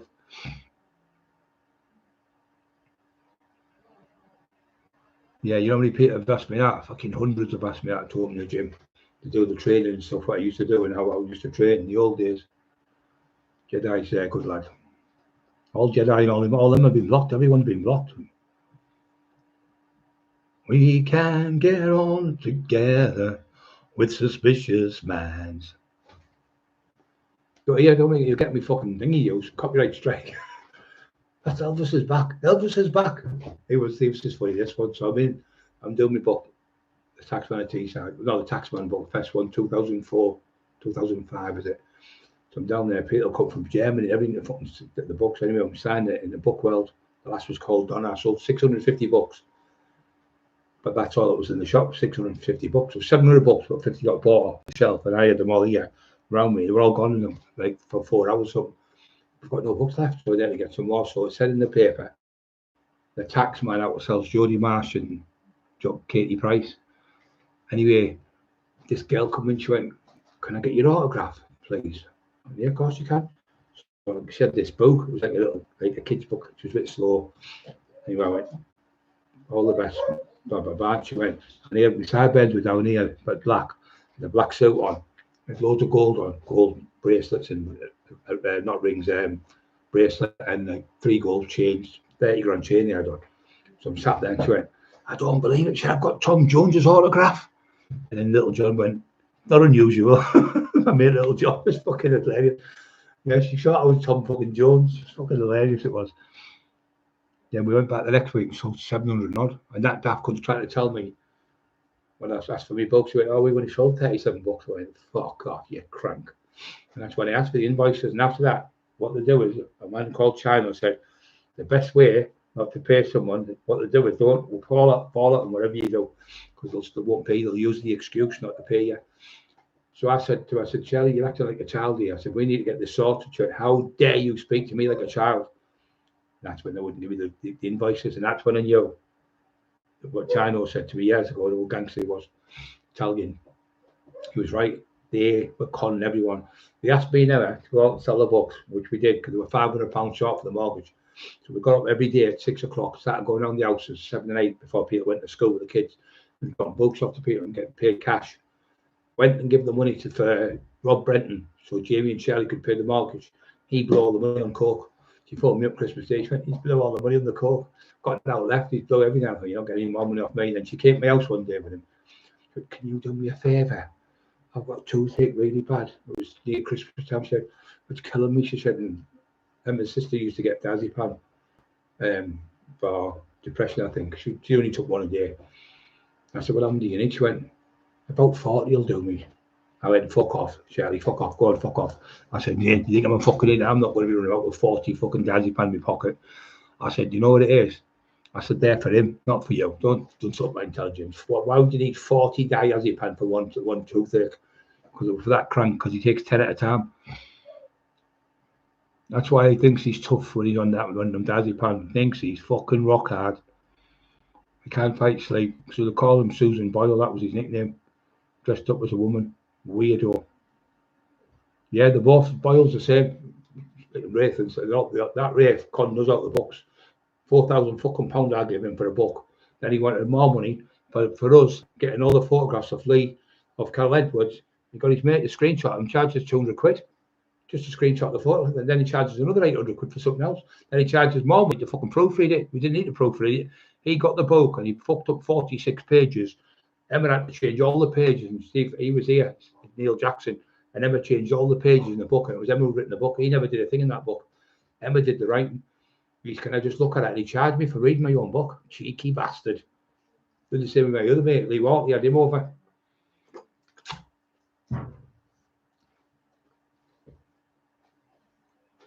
Putting off in the great time now. Hey, baby. This time the girl is gonna stay. This time the girl is gonna stay for more than just a day. I'm a hunker burn of love. I'm just a hunker burn of love, burn of love. Ooh ooh ooh, I feel the temperature rising. I used to sing all night in the thing with them. You know, when I used to dance, I was really better dancer than I was a singer. Really miles better, because if you can dance, you can fight. All the top fighters could dance brilliant. Sexton, he could dance disco dancing. Bram used to do disco dancing. Docko used to be a disco dancer. All the people who can do any disco dancing are really good, because all boxing is dancing. And I told you last week that us could destroy him. I told you he'd beat him. We were all laughing at me. He was laughing at me. Peter the boxer, I'm going, nah, he's going to get bashed all over. He's going to get trying to punch him all over. Hangman had said, I fucking told you wouldn't beat him. I told you he'd get beat. That's my nose fighters. He's the best fighter on the planet. I said that to you all. He's fucking brilliant. His body movement, his head movement, his vision, everything's perfect. He's what you call a chess player boxer. No matter what you moves, he will go, he'll counter move you. He's fucking brilliant. His footwork's brilliant, everything. He sees things coming in. He was trying to lean on him, Tyson Fury, he was just moving back and sideways to that. Just fucking frustrated him to death. He couldn't get his shots off it up. Kept letting him throw that right uppercut, just kept moving like that all the time. So when you throw a punch, like it's like probably throwing, when you miss, it's like throwing 3 punches. But when you connect, it's not as much. You don't use as much energy. So he kept missing Fury and Fury. That's why he was getting tired. So when you keep missing, there's more energy put through to the punch, you see. When you do that, you stop. When you throw a punch, you don't go all the way through. You do that, you pull it back a bit, you go poof, and you pull it back. You go poof, like that little snap, and then you put all your body weight in from your left leg, and you dip, and you just try to explain then sitting down, but you dip, and you put all the energy from your feet, from your toes, all the way to the top. And that's how I used to knock the cunts out, no problem. Any team you knock loads of people out. He's a great dancer, yeah. Really good dancers, all dancers. All it is dancing is a form of boxing. Boxing is a form of dancing. It's the same thing. I used to walk along on a little, about 2-inch like that, when I was 24 stone. A thick piece of wood I'd made. I'd walk along it for balance. I used to walk along, and I also used to have a washing line right along, and I used to get a lace, and I used to use the lace, and I'd use the lace to punch like that, and I'm going on the lace. Time like that and bob and weave and come through and flick that like that underneath it and come up, and I used to use the lace to hit. It gives you something to hit. A lot of people can't chatterbox, but if you put a lace on a line, a washing line, you just aim for the lace. You hit the lace, you've got something to aim at. But when you've got nothing to aim at, it's hard to chatterbox. But when you learn how to chatterbox, it's really good. But McIntyre didn't like it when I went to the bag with him. So I went on the bag about 6 times with him, you know. So he said, oh, you were out of breath. I said, you were out of breath. I'd been in there training for 4 hours. 4 hours I was in that fucking gym training. Coach, another one. Fucking knackered. 4 hours of training. An hour resting back on the bag. I was on the bag for over an hour, like punching it. until we got the thing right. People think you just do it one go. You don't. They'll make you do 3 or 4 things. Cut 1, take 2, take 3, take 4. You're like, for fuck's sake.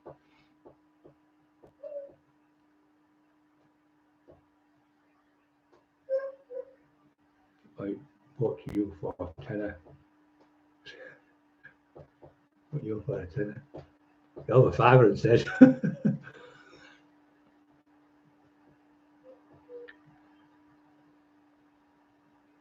Rich T, I see your helpers post. What the fuck?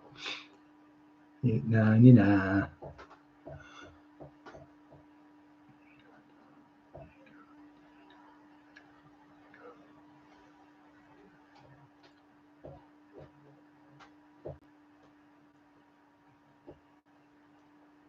It's all in the hips. You've got to dip with your hips down and slip it in. It's everything really. It's got to be right on. Your head's got to be in the right position. Everything. If you hit them right, it's all over. Don't need to be a big fucking windmill punches out. It's just the little short punches are the ones. It's the punch you can't see. It knocks you out. It's like the bullet you don't see kills you. So if you can see a punch coming, just ride the punch on moving the side of it. But when somebody goes bang, snaps them quicker. They're the best ones. Fast, sharp punches. John Black taught me them. The fast punches, and John Dryden taught me he was the best boxing coach ever in Teesside. He had him and Matty Turner. It's the fast punches that fucking knock them out. It's not the big windmills, because you can see them coming. You can just guard from them.